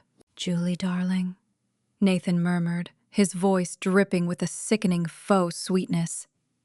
He reached out, resting a warm hand against my cheek, playing the role of the devoted husband. "You are up early. Did you sleep well?" "I did not sleep much, Nathan," I replied, offering a mild, exhausted smile. "I had a lot on my mind." He nodded, projecting deep, sympathetic understanding. "I know this week has been incredibly stressful for you. Connor is doing much better today, but my mother and I were talking, and we think it is best if we sit down and discuss a long-term care plan." He checked his expensive wristwatch, glancing at the time. He believed Judge Higgins was 4 hours away from signing my life away. He wanted to get me out of the house and into a controlled environment before the private medical orderlies arrived at noon. "We have a quick family meeting scheduled at the Cheyenne headquarters today," Nathan continued, gently rubbing my shoulder. "My mother will be there, We just want to talk about stepping back from the eco-retreat and prioritizing your mental health. Go get dressed, darling. We should leave soon." I looked into his eyes, seeing the arrogant certainty hiding behind his polished facade. He thought he was leading a broken woman to the slaughterhouse. He expected me to argue, to cry, or to refuse. He wanted me to seem erratic. Instead, I smiled, stepping past him into the hallway. I reached for my tailored winter coat hanging on the brass hook near the foyer. I slipped my arms into the heavy wool, smoothing the lapels with steady, confident hands. "I would not miss it for the world, Nathan," I said, my voice ringing clear and calm in the quiet house. He blinked, caught slightly off guard by my willing compliance. He recovered quickly, offering a satisfied nod. He turned and walked toward the front door, eager to claim his stolen kingdom. I followed close behind, clutching my leather tote bag containing the digital detonator that would blow his entire world to ashes. The final confrontation was waiting in a corporate boardroom, and I was ready to deliver the fatal blow. The 2-hour drive from Jackson to Cheyenne felt like a funeral procession waiting for a corpse. The tires hummed a monotonous drone against the icy asphalt, moving us further away from my protected sanctuary. Nathan kept both hands on a steering wheel wrapped in genuine leather, projecting the calm demeanor of a man dealing with an unavoidable family tragedy. He tuned the radio to a soft classical station, letting the gentle strings fill the heavy silence between us. He kept the climate control turned high, blowing stifling hot air into the cabin. It felt like an incubator, meant to lull me into a sluggish, compliant state. I rolled my shoulders, focusing on the crisp cold radiating from the glass window beside me. I watched the jagged silhouette of the mountains recede in the rearview mirror, replaced by the sprawling, flat expanses of the eastern basin. The untamed wilderness gave way to the dense concrete structures of the state capital, where suits and bribes dictated the laws of the land. The Elliott extraction firm occupied a towering glass structure near the center of the city. Decades ago, this building stood as a monument to Wyoming mineral wealth, a beacon of local industry. Diane's grandfather had crushed union strikes and bullied local ranchers out of their mineral rights, building an empire on intimidation and sharp elbows. Now the brass fixtures near the entrance lacked their former luster. The marble floors in the main lobby showed signs of heavy wear, dull and scuffed under the harsh overhead lighting. The modern energy sector had evolved, leaving their archaic practices behind. The dynasty was bleeding capital from 1,000 hidden wounds, and the financial rot seeped through the very foundation of their headquarters. We stepped into the private executive elevator. Nathan placed a guiding hand against the small of my back, a gesture intended to look like tender support to the passing security guards. In reality, it was a calculated physical restraint, ensuring I did not bolt before the trap snapped shut. The metal doors glided closed, separating us from the remaining corporate staff. As the car ascended to the top floor, the air pressure shifted, popping in my ears. I kept my breathing even, drawing long, steady breaths deep into my diaphragm. I was a prey animal, walking willingly into the den of wolves wearing the skin of a conqueror. The elevator chimed, announcing our arrival. Nathan guided me down a quiet, carpeted corridor toward the heavy double doors of the primary boardroom. He pushed them open, stepping aside to let me enter first. I walked into the sprawling room with perfect posture, rolling my shoulders back and lifting my chin. Diane already occupied the head of the long mahogany table. She sat in a high-backed leather chair, resembling a dark monarch presiding over a rigged tribunal. She wore a sharp charcoal blazer, her hair styled with uncompromising precision. To her right sat the family corporate lawyer, a slick opportunist named Sterling, who made his living burying ethical violations under mountains of convoluted paperwork. Seated along the far wall were two unfamiliar men. They wore sharp, matching suits, but they lacked the refined polish of legal counsel. Their posture was rigid, their eyes darting quickly, tracking my movements. One of them shifted his weight, revealing the faint outline of a tactical harness beneath his tailored jacket. They exuded the distinct clinical detachment of hired fixers. These were the bribed medical evaluators Judge Higgins had authorized. They were essentially private mercenaries carrying medical credentials, waiting to administer chemical sedatives and drag me into a discreet transport van the moment the ink dried on the legal forms. Nathan moved to his designated seat, pulling a sleek leather briefcase onto the polished table. The brass clasps clicked loudly in the silent room. He lifted the lid, opening his portable office. From my vantage point, I caught a glimpse of the interior compartments. The dramatic irony tasted delicious, bitter, and bright on my tongue. Tucked neatly next to a stack of printed affidavits was a bright plastic band. It was a pre-printed psychiatric facility wristband. I could clearly read my full legal name, typed in stark black ink, alongside a barcode and an intake number. He had procured the hospital identification band in advance, fully expecting to slap it onto my wrist before leading me out a side exit. He had no idea I was currently holding the detonator to his entire existence. Nathan cleared his throat, adjusting his silk tie. He turned toward me, allowing his features to soften into a mask of profound sorrow. He played the grieving, exhausted husband to perfection, a performance refined through weeks of deceit. "Julie, we love you," he began, his voice carrying a practiced, gentle tremor. "We have tried everything to help you through this dark period, but your delusions are escalating. Hoarding pills in your bathroom, trying to poison Connor at your own birthday dinner.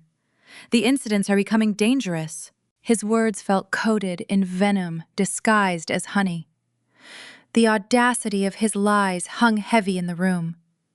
He weaponized the fake orange pill bottle Diane had planted the night before. He twisted the horrific poisoning of his own son, framing me as the architect of the very crime he orchestrated. "We cannot ignore the reality of your decline any longer," he continued, wiping a non-existent tear from the corner of his eye. "We have to intervene, for your own safety and the safety of our family. The doctors are here to ensure you transition into a secure, private care facility where you can receive the proper treatment." The corrupt corporate lawyer leaned forward, sliding a thick, stapled document across the polished mahogany. The heavy premium paper whispered against the wood, coming to rest directly in front of me. He placed a silver fountain pen beside it. "Sign. This Mrs. Elliott, the lawyer instructed." His tone smooth and transactional. "This is a temporary transfer of power of attorney. It allows your husband to manage the eco-retreat and your financial holdings while you recover. Sign this and we can get you the help you need in a private setting, avoiding a messy public court order." Diane watched me like a starving hawk. Her dark eyes, unblinking, tracked every micro-expression on my face. She was waiting for the inevitable breakdown. She wanted me to scream, to throw the silver pen, to weep and beg for mercy. Any outward display of raw emotion would serve as immediate, undeniable proof of my supposed hysteria, validating the presence of the medical evaluators. She fed on the misery of others, viewing compassion as a terminal weakness. I looked down at the document. The bold header demanded the immediate surrender of my voting shares, my banking privileges, and my unhindered access to the wilderness sanctuary I had built from the ground up. I thought about the drafty cabin where I started my business. I remembered hauling firewood through snowdrifts, surviving bitter winters, relying solely on my own resilience.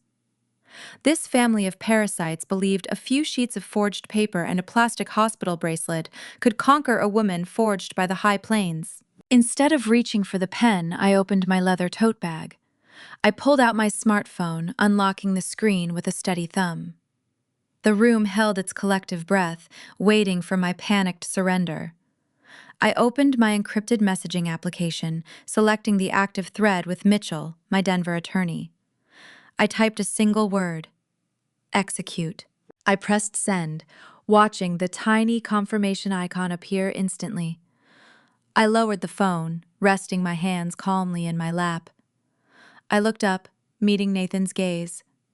I smiled warmly, letting a genuine, relaxed I pressed send, watching the tiny confirmation icon appear instantly.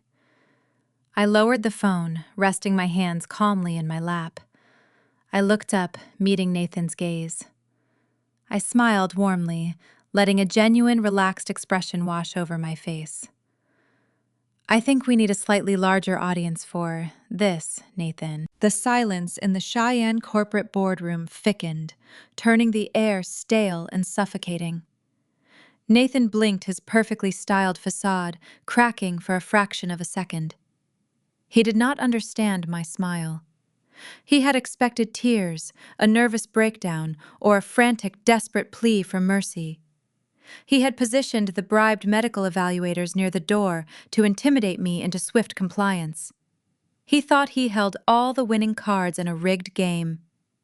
He failed to realize I had overturned the entire table. Before Nathan could reiterate his demand for my signature, I reached into my structured leather tote bag. My fingers bypassed my wallet and closed around the thick, rigid edges of the dossier my Denver attorney had couriered to a secure drop point just hours prior. The heavy premium paper felt cool to the touch, a stark contrast to the stifling heat of the executive suite. I drew the document out, keeping my movements deliberate and measured. I did not yell. I did not raise my voice to match the manufactured urgency they had weaponized against me. I simply placed the thick, federally stamped folder onto the polished mahogany table and gave it a firm push. The dossier glided across the smooth wood surface with a soft, shushing sound, coming to rest directly on top of his forged power of attorney. The heavy thud of the packets settling over their fraudulent paperwork echoed through the quiet room, ringing like a final gavel strike. "I will not be signing that, Nathan," I said, keeping my tone smooth and conversational, as if we were discussing the weather. "But you should probably read this instead." Nathan frowned, his brow furrowing in genuine confusion. He looked at the family lawyer, Sterling, who offered a slight, uncertain shrug. The slick opportunist had no protocol for a victim who brought her own reading material to a hostage negotiation. Nathan reached out and flipped open the heavy cardstock cover of the dossier. I sat back in my chair watching his eyes dart across the topmost page. I knew exactly what he was reading. The header bore the unmistakable, intricate blue seal of the United States Environmental Protection Agency. Beneath the seal, bold black text detailed an emergency permanent conservation easement granted by a federal judge in Colorado. Nathan swallowed hard, his Adam's apple bobbing sharply against the collar of his tailored shirt. He turned to the second page, his gaze locked onto a high-resolution photograph printed in stark, agonizing clarity. It was the image I had captured on the northern ridge. The picture showed the heavy mud-caked work boot of his hired surveyor pressing down into the rocky soil. Beneath the thick rubber tread lay the crushed, ruined stem of the phantom orchid. The precise global positioning coordinates were printed directly below the image, verifying the exact location on my restricted acreage. The physical transformation of my husband was immediate and profound. The healthy, ruddy complexion he maintained through expensive ski trips and country club tennis matches vanished. The color drained from his face, leaving his skin a sickly, translucent gray. He looked like a corpse suddenly realizing it was no longer breathing. His hands began to tremble, the heavy paper shaking audibly in the quiet room. "What is this?" Nathan choked out, his voice reduced to a thin, reedy whisper. He could not tear his eyes away from the photograph of the trampled flower. "That is a permanent federal injunction," I explained, my voice gliding effortlessly through the tense atmosphere. "It is a legally binding mandate issued by the highest environmental authority in the country. Because your hired crew carelessly destroyed a critically endangered federally protected species on undocumented commercial orders, the government has stepped in." I leaned forward, resting my forearms on the mahogany table, ensuring he heard every single syllable. My eco-retreat is now an impenetrable ecological sanctuary by federal decree. The soil is locked in perpetuity. Nathan stared at me, his mouth opening and closing without producing any sound. The arrogant corporate executive who had poisoned his own son to steal a fortune was suffocating under the weight of his own hubris. The irony was exquisite. His desperate rush to survey the land before securing the legal rights had handed me the exact biological weapon I needed to defeat him. If he had just waited a few more days, the orchid might have survived the frost, and his mining crews could have proceeded with their destructive excavation. His greed was the architect of his own demise. Even if you manage to commit me today, Nathan, I continued, delivering the final unyielding truth. Even if you forge another dozen notary seals and successfully steal controlling shares of my company, it will not matter. You cannot move a single pebble of dirt on my land. You cannot bring heavy machinery up that mountain. You cannot drill a single exploratory well. Your lithium mine is dead. The words struck him with physical force. He slumped back into his ergonomic leather chair, his shoulders collapsing inward. The Elliott extraction firm had relied entirely on the promise of those rare earth minerals to survive. The lithium vein was their only remaining lifeline, a hidden treasure meant to appease their furious investors and clear their insurmountable debts. I had just buried that lifeline under a mountain of untouchable federal red tape. And Nathan, I added, letting a cold, sharp edge enter my tone. That means the $15 million you owe your corporate board is gone forever.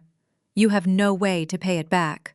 Sterling, the corrupt family lawyer, leaned over Nathan's shoulder, peering at the documents. As the legal implications washed over him, the lawyer's professional composure shattered. He recognized the uncompromising nature of a federal environmental injunction. He knew that local bribes and county judges held zero jurisdiction over a mandate signed in Denver. Sterling quickly pulled his hands back from the table, scooting his chair away from Nathan, as if my husband had suddenly caught a highly contagious disease. The lawyer realized his lucrative payday had just evaporated, and he was now sitting adjacent to a catastrophic federal fraud conspiracy. At the head of the table, Diane sat frozen.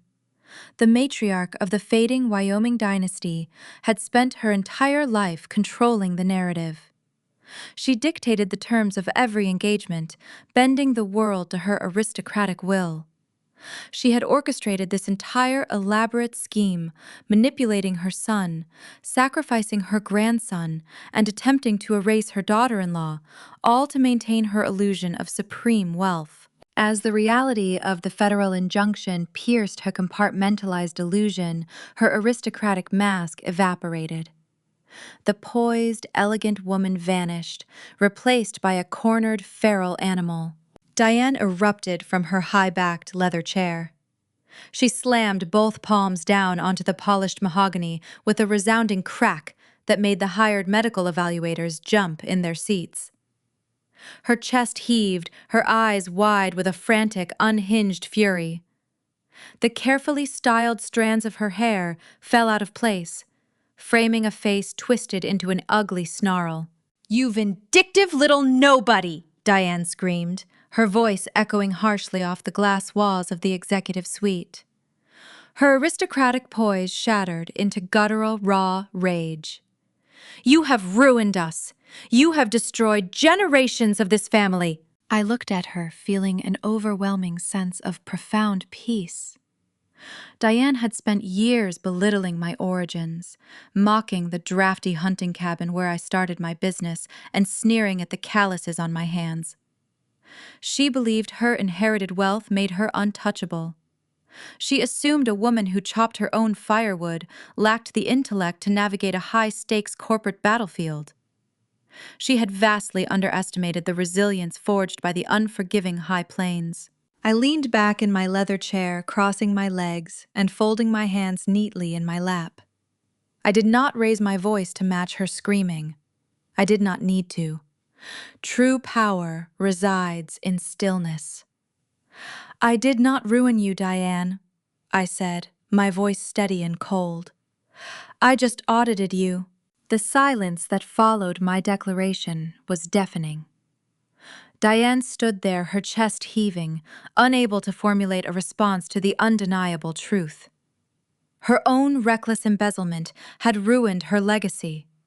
I had simply illuminated the wreckage. Near the door, the two hired men in sharp suits exchanged a nervous glance. They were paid to transport an unstable, hysterical woman to a private clinic, not to intervene in a multi-million-dollar corporate fraud dispute.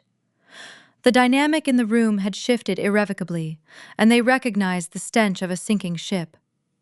The taller man took a subtle step backward, reaching for the brass door handle, preparing to quietly exit the disastrous operation. Nathan saw the movement.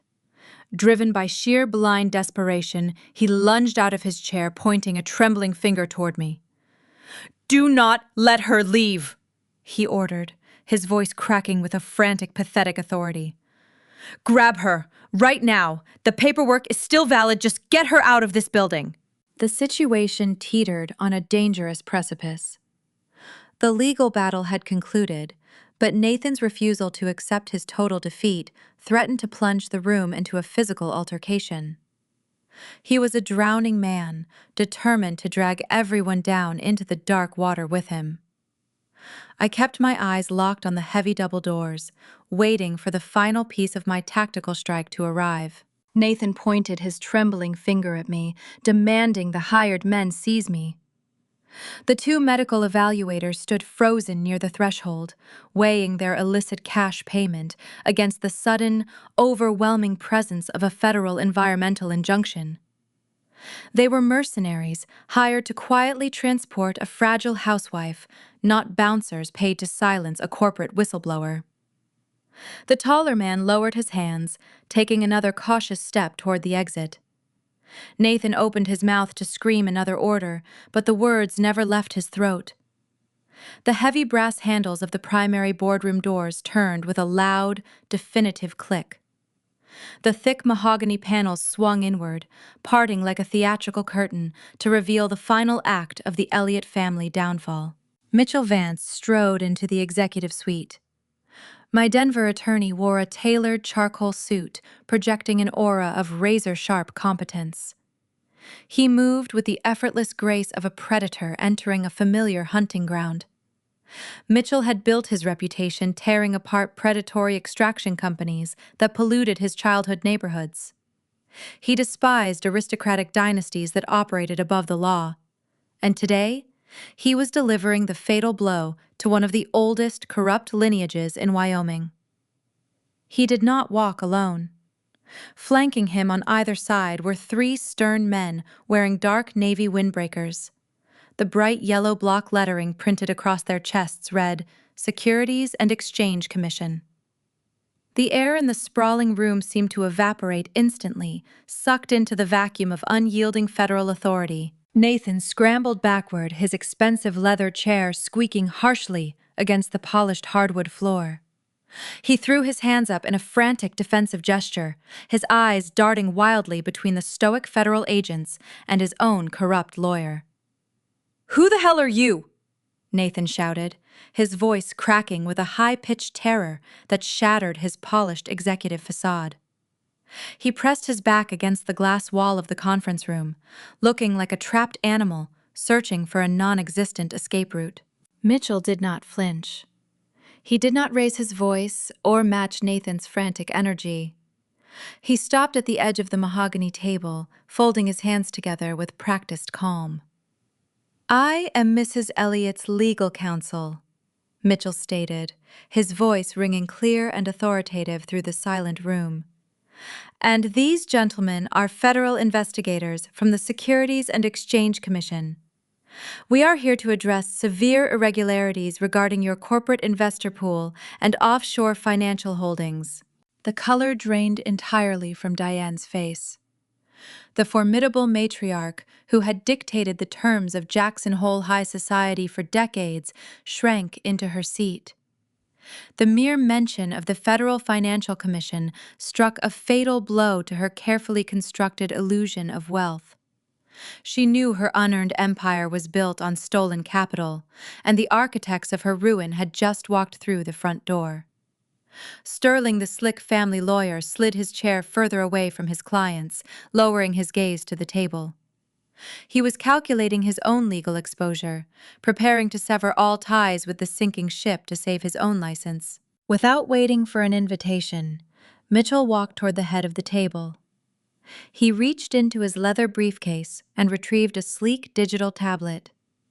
He picked up the connection cable resting in the center console of the boardroom table and plugged it directly into his device. High above us, a motorized projection screen began to descend from a hidden ceiling compartment, emitting a low, steady hum. The expensive technology Diane had installed to showcase lucrative mining pitches to wealthy investors was about to broadcast her own criminal indictment. The digital projector flared to life, casting a stark, bright light across the darkened far wall. The first image illuminated the room in crisp, agonizing clarity. It was the forged psychiatric affidavit I had intercepted from the private courier. The camera angle perfectly highlighted the bottom right corner of the document, zooming in on the official notary stamp. The signature of Dr. Eris Thorne stretched across the page. Mitchell tapped his screen. "This document was submitted to a local judge this morning," Mitchell explained, addressing the room at large. "It bears the seal of a local physician who passed away 3 months ago. Forging a medical endorsement to facilitate a hostile corporate takeover constitutes a severe felony." Before Nathan could formulate a pathetic excuse, the image on the screen shifted. The forged affidavit vanished, replaced by a complex spreadsheet. It was the secondary ledger I had photographed inside Nathan's hidden biometric safe. The columns of illicit numbers detailed the systematic draining of the corporate extraction firm over the past 2 years. Next to the ledger, Mitchell displayed the corresponding international wire transfer receipts. The routing numbers pointed directly to a covert holding account in the Cayman Islands. Nathan stared at the 10-foot display of his own financial treason. His mouth opened and closed in a silent rhythm of pure shock. He had believed his secrets were buried behind a wall of steel and biometric security. He never suspected his obedient, subservient wife had dismantled his vault while he sipped scotch at a country club gala. The evidence of his $15 million theft loomed over him, inescapable and irrefutable. But the visual documentation was only the prelude. Mitchell tapped his tablet one final time, engaging the audio playback feature. The state-of-the-art surround sound speakers installed in the corners of the executive suite crackled briefly with static. Then, a voice filled the room. It was not the confident, polished tone of a seasoned corporate raider. It was the ragged, terrified sobbing of a 22-year-old boy facing decades behind bars. "You are lying," Connor wept, his voice echoing through the pristine corporate speakers. The raw, unfiltered terror in my stepson's confession contrasted sharply with the sterile, professional environment.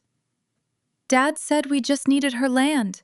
He said the lithium strike would pay off my bookies and save the company. He promised me." Diane clamped her hands over her ears, squeezing her eyes shut, as if she could block out the reality of her grandson's destruction. Nathan gripped the edge of the conference table, his knuckles turning bone white. The audio recording continued playing, the exact moment Connor realized his own family had designated him as the ultimate sacrificial lamb. "He told me to spike the champagne," Connor confessed, between heavy, gasping sobs. "He gave me the powder. He said it would just make her sleep so he could get the medical papers signed. I did not know about the offshore accounts. I did not know he put the stolen money under my social security number. He framed me to save grandmother. He set me up to take the fall for everything."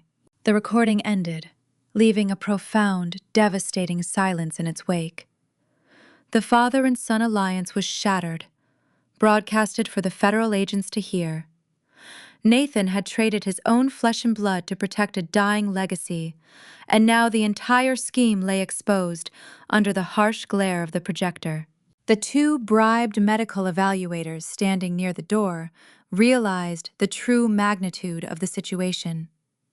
They had walked into a massive federal conspiracy involving forged medical documents, corporate embezzlement, and the attempted drugging of a spouse. The promise of a quiet local payoff was no longer worth the risk of federal prison time. Without speaking a single word, the hired mercenaries quietly grabbed their briefcases.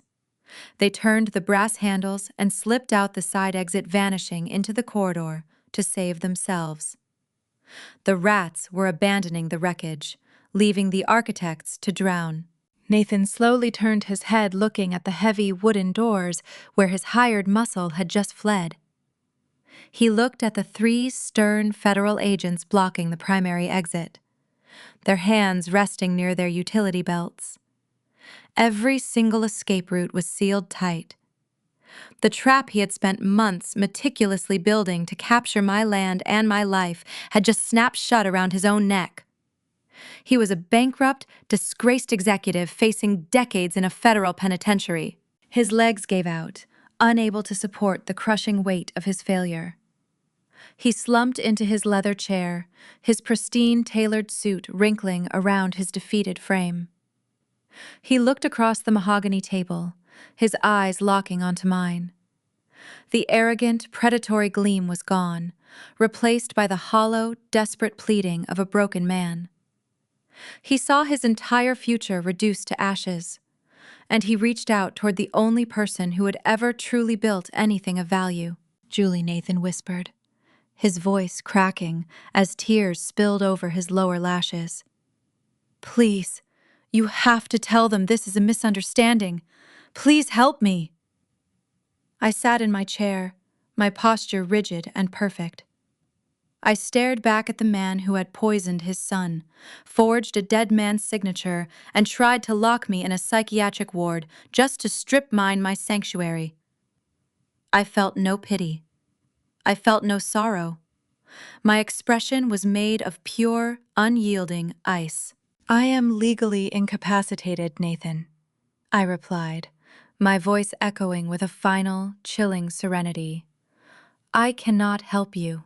The takedown was breathtakingly swift and entirely unglamorous. There were no dramatic shouted commands and no drawn weapons. The federal agents operated with a cold, bureaucratic precision that made the moment feel incredibly heavy. The lead agent stepped forward, bridging the gap between the mahogany table and the corner where my husband cowered. He grasped Nathan's shoulder, hauling the disgraced executive to his feet. The luxurious fabric of Nathan's bespoke navy suit bunched awkwardly under the agent's firm, unyielding grip. "You have the right to remain silent," the agent began, his voice a flat monotone recitation that stripped away every ounce of Nathan's remaining dignity. "Anything you say can and will be used against you in a court of law." Nathan did not struggle. His body simply went limp, his shoulders collapsing inward, as if the structural integrity of his spine had dissolved. He was a hollow man, propped up by stolen money and borrowed arrogance.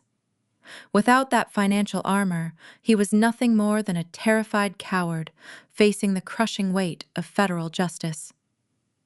The agent pulled Nathan's arms behind his back. The distinct, sharp click of hardened steel ratcheting shut echoed beautifully against the mahogany paneling. That metallic sound resonated in my chest, bringing a profound sense of closure. The second agent turned his attention to the head of the table. Diane sat paralyzed in her high-backed leather chair, staring blankly at the polished wood. For decades, this matriarch had ruled the Wyoming extraction industry with an iron fist. She had hosted governors at her private estate, dictated market terms to local contractors, and destroyed anyone who dared question her authority. She had built a fortress of aristocratic intimidation, shielding her family from the consequences of their predatory greed. Now that fortress was collapsing directly on top of her. Stand up, Mrs. Elliot, the agent instructed, pointing toward the door. Diane slowly rose to her feet, her legs trembling so severely she had to lean against the table for support. The moment the agent reached for her wrists, the reality of her situation finally pierced her thick psychological armor. Diane began to weep. It was not a quiet, dignified sorrow. It was a loud, guttural sobbing born of sheer, agonizing humiliation. She did not shed tears of remorse for the investor she defrauded or the grandson she sacrificed. She wept because her untouchable status had just been publicly eradicated. The steel cuffs locked around Diane's delicate wrists, pressing tightly against the sleeves of her expensive charcoal blazer. She hunched her shoulders, attempting to hide her face behind her carefully styled hair, but there was nowhere to hide. The agents flanked the mother and son, guiding them toward the heavy double doors of the boardroom. I remained seated watching the procession move away from me. As the lead agent pushed the brass handles open, a wave of ambient noise flooded into the quiet suite. The executive lobby outside was not empty.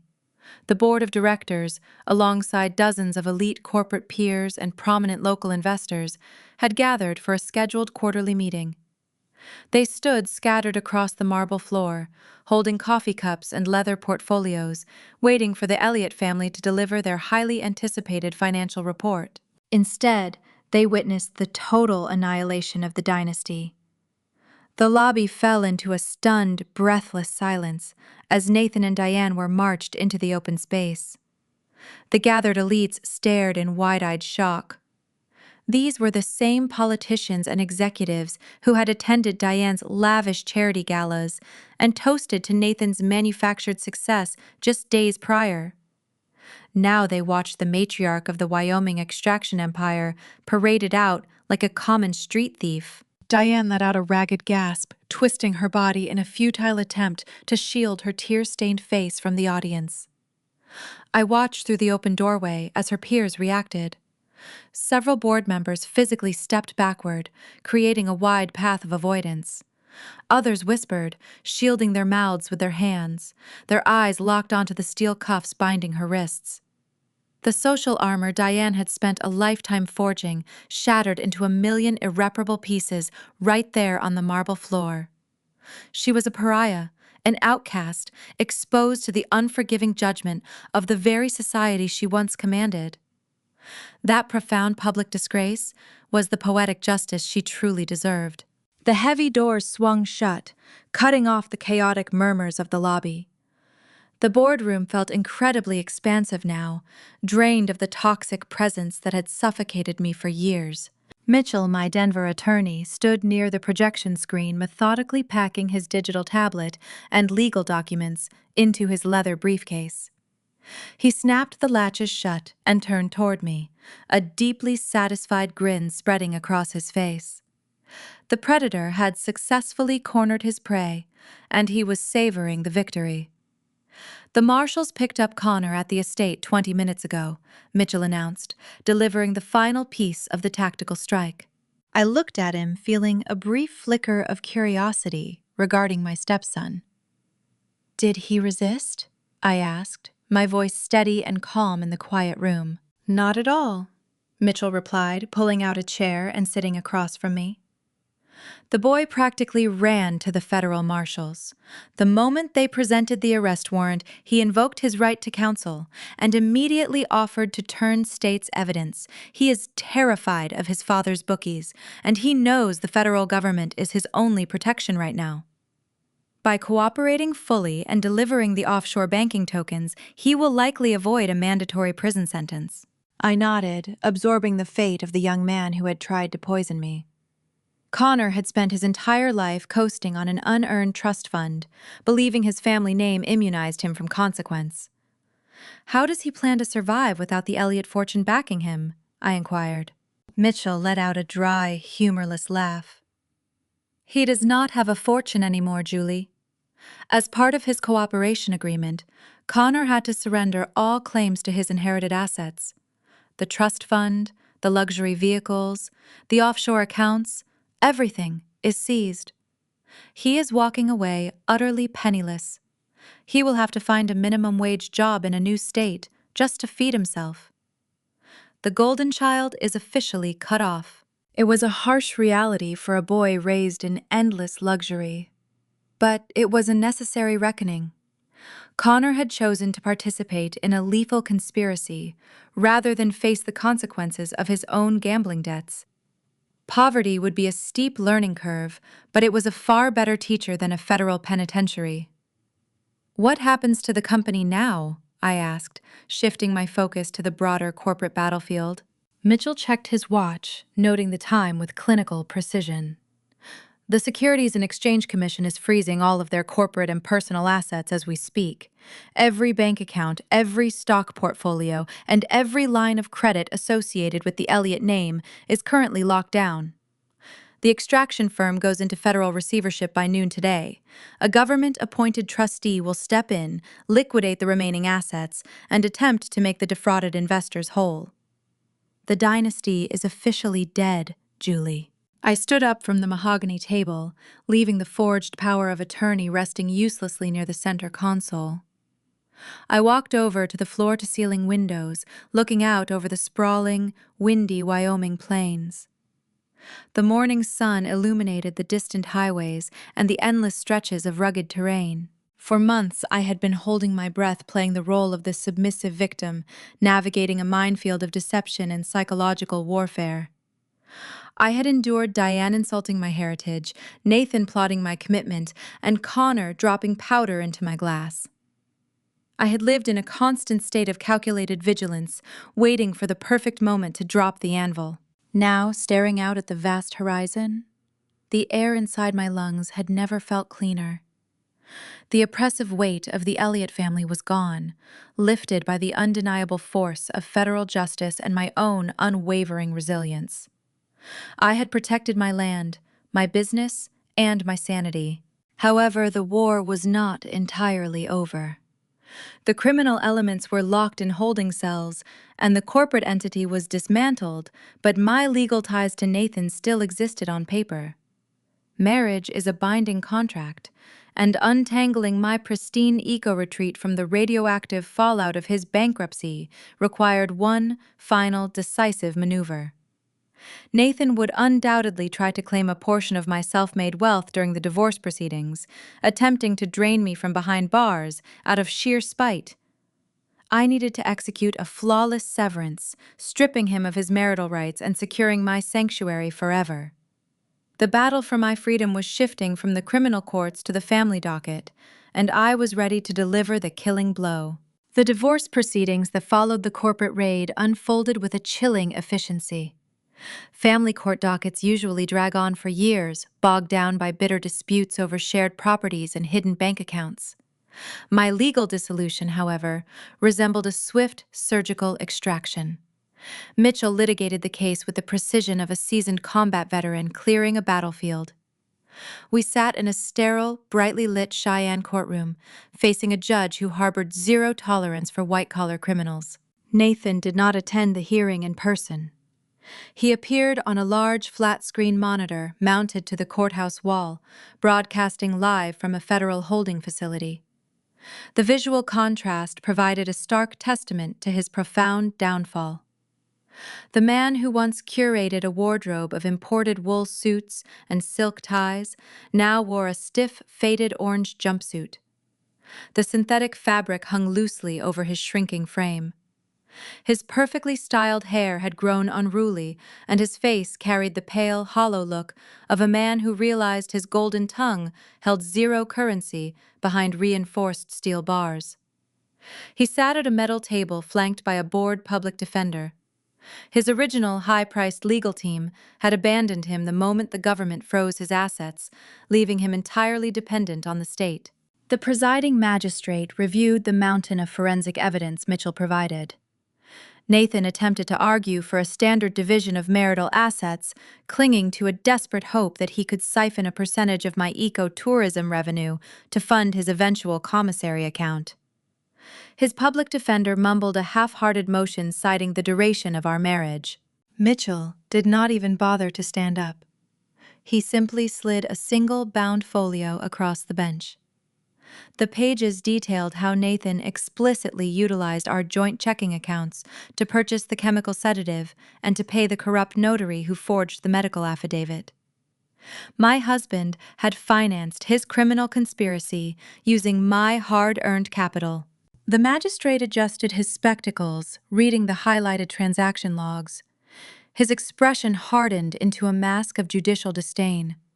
He looked up from the paperwork, fixing his stern gaze directly onto the video monitor, displaying Nathan's defeated posture. "Mr. Elliot," the judge stated, his voice echoing harshly off the wood-paneled walls. "You orchestrated a profound betrayal against your spouse, weaponizing the legal system and misappropriating marital funds to facilitate a federal felony. Your request for alimony or asset division is not just denied, it is frankly insulting to this court." The judge lifted his heavy wooden gavel. The room fell into a breathless hush. "I am granting the plaintiff 100% autonomous ownership of the Jackson Hole Eco-Retreat," the magistrate declared. "Furthermore, to address the fraudulent depletion of shared resources, I am ordering a full transfer of the defendant's remaining legitimate domestic properties to the plaintiff as direct restitution. This marriage is officially dissolved." The heavy gavel struck the sounding block with a sharp, definitive crack. That single percussive sound severed the invisible chains that had bound me to a toxic predator. On the monitor, Nathan buried his face in his hands, his shoulders shaking in silent despair. The feed cut to black, leaving a blank screen reflecting the empty courtroom. I exhaled a breath I felt like I had been holding for 5 years. My sanctuary was safe, permanently insulated from the radioactive fallout of his impending corporate bankruptcy. The ripple effects of that gavel strike tore through the rest of the Elliott dynasty, leaving utter devastation in their wake. Diane faced severe accessory charges and multiple counts of money laundering for her role in the offshore embezzlement scheme. To avoid a lengthy prison sentence in her advanced age, she accepted a brutal plea deal that required immediate financial restitution to the defrauded shareholders. I did not attend the liquidation of her cherished estate, but Mitchell sent me the auction catalog. The grand sweeping mansion, where she had hosted governors and belittled my heritage, was stripped bare. Strangers walked across her Persian rugs, bidding pennies on her antique mahogany furniture and her prized collection of landscape paintings. Diane was forced to vacate the premises, carrying only a few allowed personal items in generic cardboard boxes. She relocated to a modest beige condominium in a desolate suburb in Nebraska, far removed from the Wyoming elite. Her former society friends erased her contact information, treating her name like a contagious disease. She lived in total isolation, staring at cheap drywall, a fitting purgatory for a woman who valued appearances above human life. Connor experienced a different flavor of retribution. Having turned state's evidence to dodge a federal indictment, he walked away from the conspiracy with his freedom, but nothing else. The government seized his trust fund, his luxury vehicles, and his offshore accounts. Stripped of the family fortune he thought he was entitled to, he fled the state to escape his angry bookies. My private investigator tracked him down a few weeks later, purely for my own peace of mind. The Golden Child was currently residing in a cramped apartment in Montana, working a grueling minimum-wage job unloading delivery trucks for a hardware store. The smell of expensive bourbon and tailored cashmere was replaced by sweat and exhaust fumes. The real world was teaching him the brutal lessons his father never bothered to instill. A few days after the court ruling, I traveled to Denver to finalize the remaining administrative paperwork. Mitchell's high-rise office offered a panoramic view of the Rocky Mountains, a breathtaking expanse of snow-capped peaks reaching into a vivid blue sky. I sat in a plush leather chair, nursing a cup of hot tea, while Mitchell organized a stack of pristine legal deeds on his glass desk. "This is the final step, Julie," he said, sliding an expensive fountain pen across the smooth surface. These documents officially sever the eco-retreat from the Elliott name.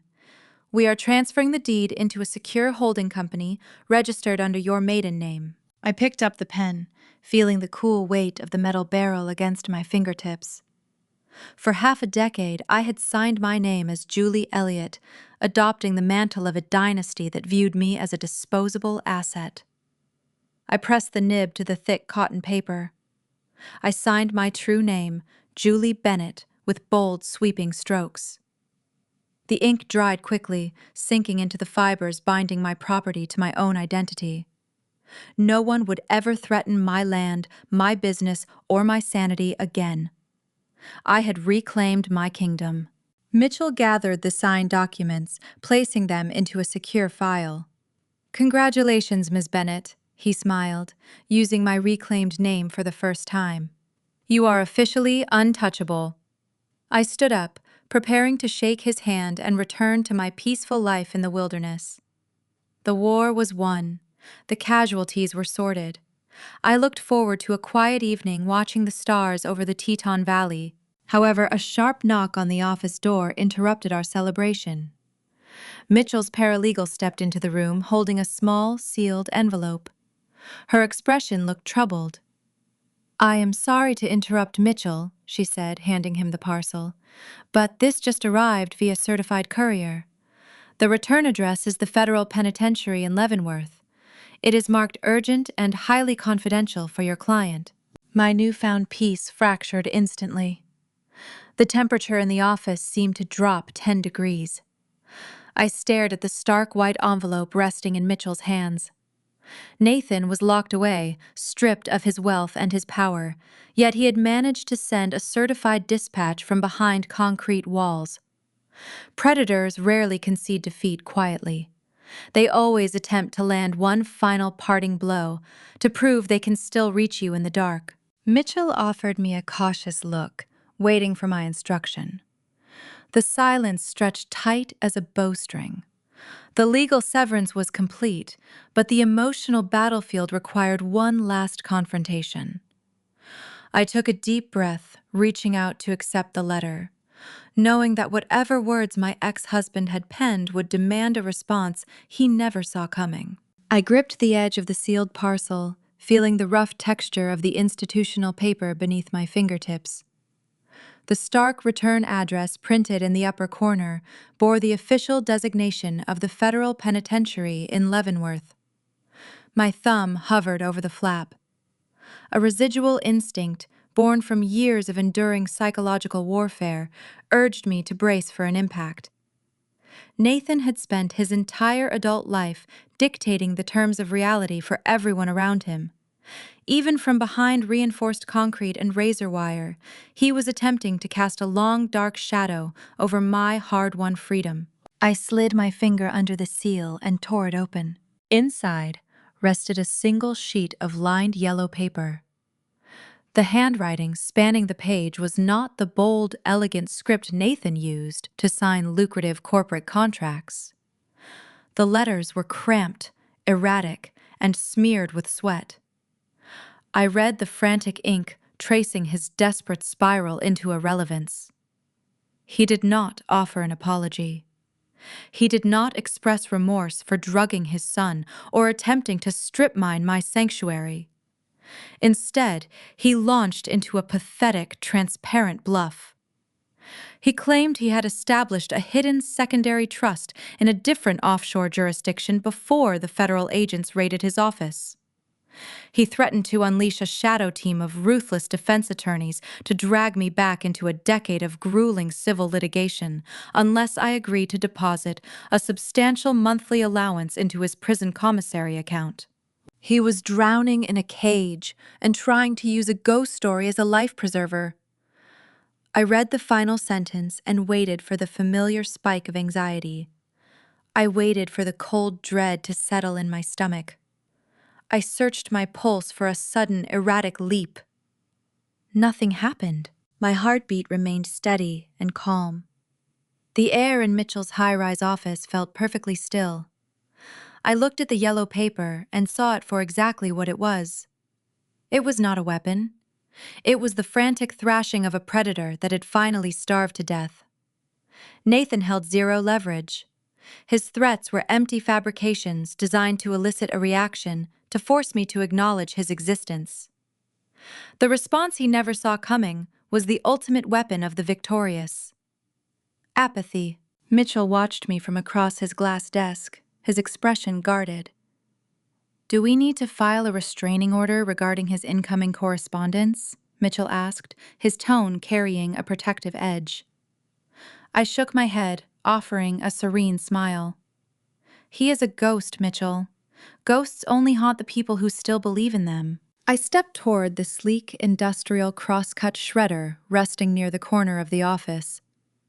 I did not dignify Nathan's final manipulation with a verbal response or a legal counterstrike.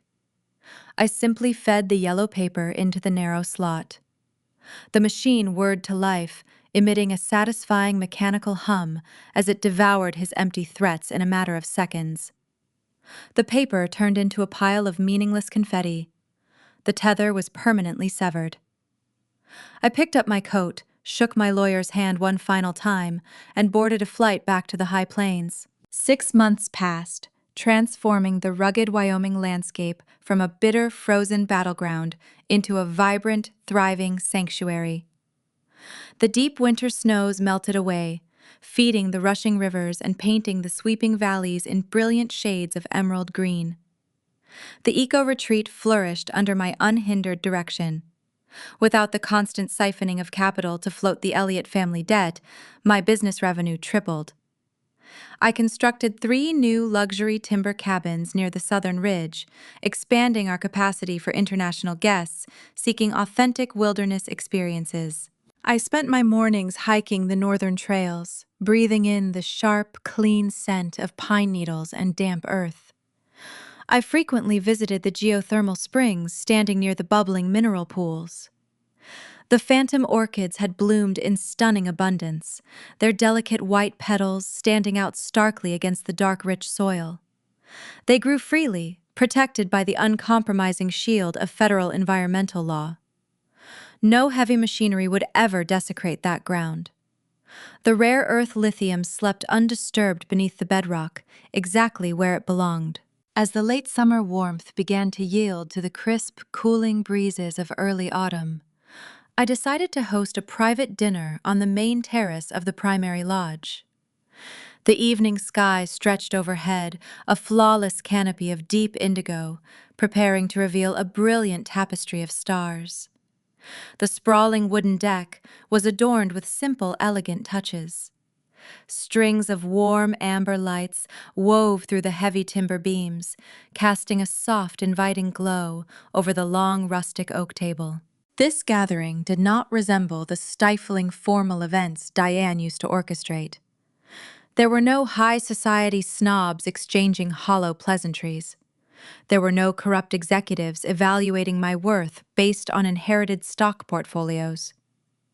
The guest list consisted entirely of the individuals who had stood shoulder to shoulder with me in the trenches. Mitchell flew up from Denver, leaving his tailored charcoal suits behind in favor of a comfortable denim shirt and rugged boots. He sat near the center of the table, looking more relaxed than I had ever seen him. Across from him sat Elena, the brilliant forensic accountant who had meticulously traced Nathan's offshore wire transfers through a labyrinth of shell companies. She shared a genuine, roaring laugh with my head wilderness guide, a stoic local man who had patrolled my perimeter during the darkest days of the legal siege. The atmosphere hummed with authentic human connection.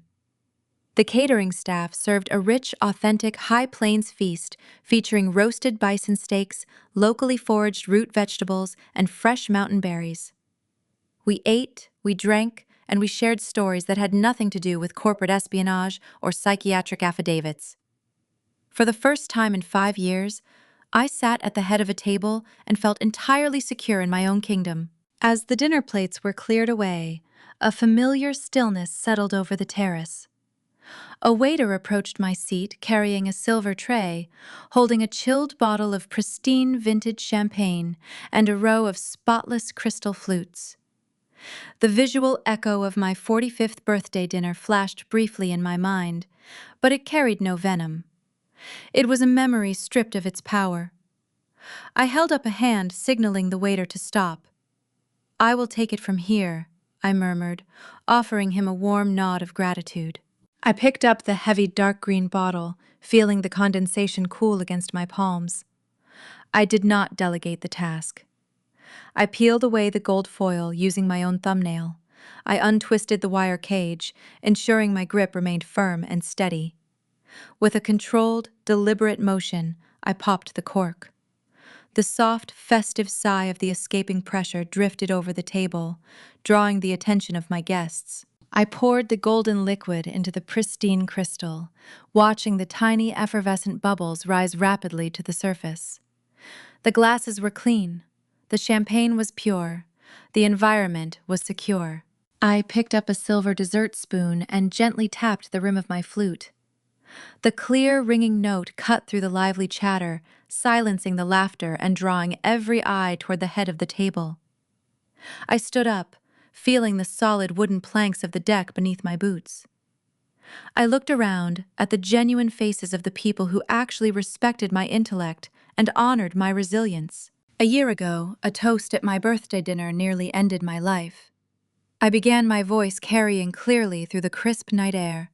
I smiled, letting the warmth of my triumph radiate outward. I was standing in a room full of predators, wearing tailored suits.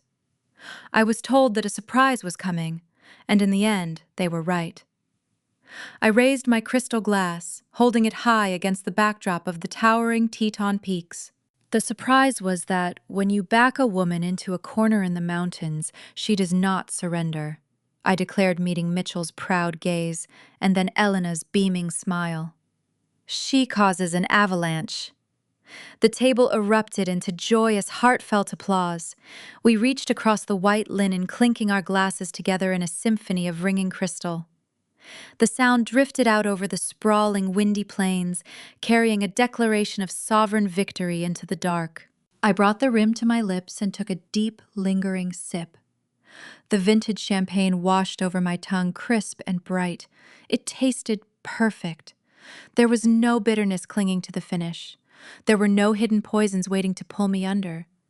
There was no lingering fear of the shadows. There was just the undeniable, unadulterated taste of absolute victory. When the crystal champagne flute slipped from Connor's fingers and fractured against the hardwood floor of the Jackson Hole estate, it did more than expose a sinister plot. It shattered the polished facade of an American dynasty, revealing the profound moral decay festering beneath generations of unearned privilege. The attempted poisoning was a harrowing crime, but the true tragedy of the Elliott family lay in the invisible systemic failures that occurred long before that birthday dinner.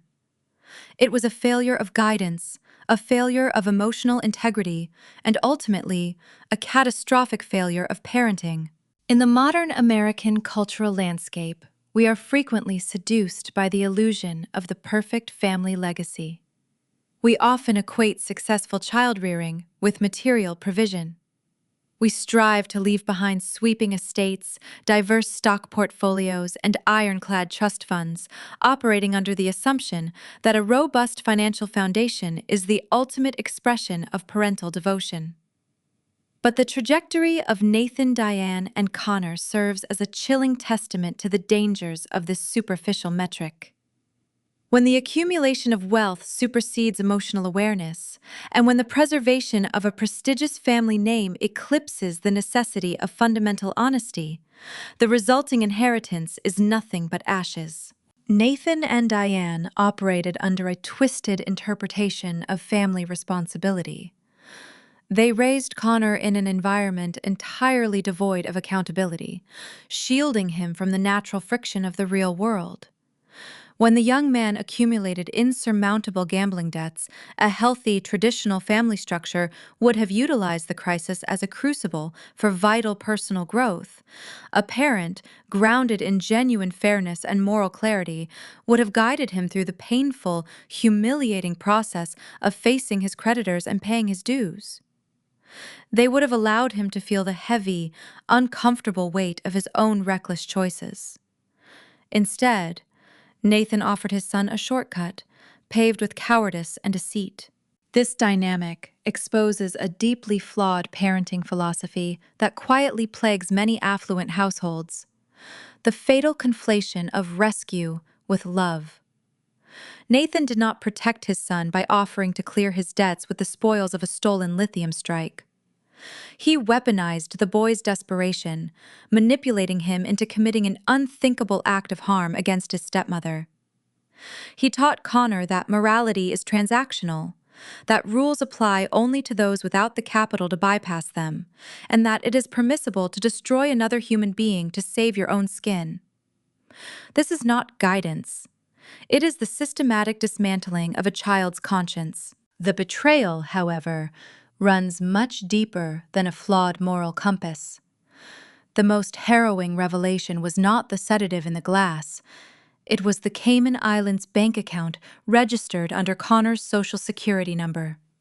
Nathan and Diane had preemptively designated their own flesh and blood as the sacrificial lamb for their corporate embezzlement. They insulated themselves, ensuring that if federal authorities ever uncovered their financial crimes, the youngest, most vulnerable member of their lineage would face the crushing reality of a federal penitentiary.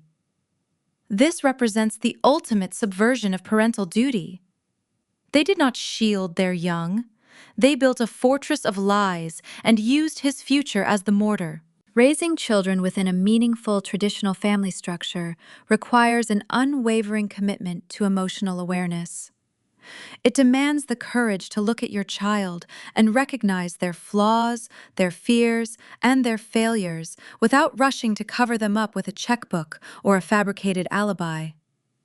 True guidance involves walking alongside a child through the fire of their own mistakes, rather than extinguishing the flames with deceit. Honesty is not merely a policy of telling the truth.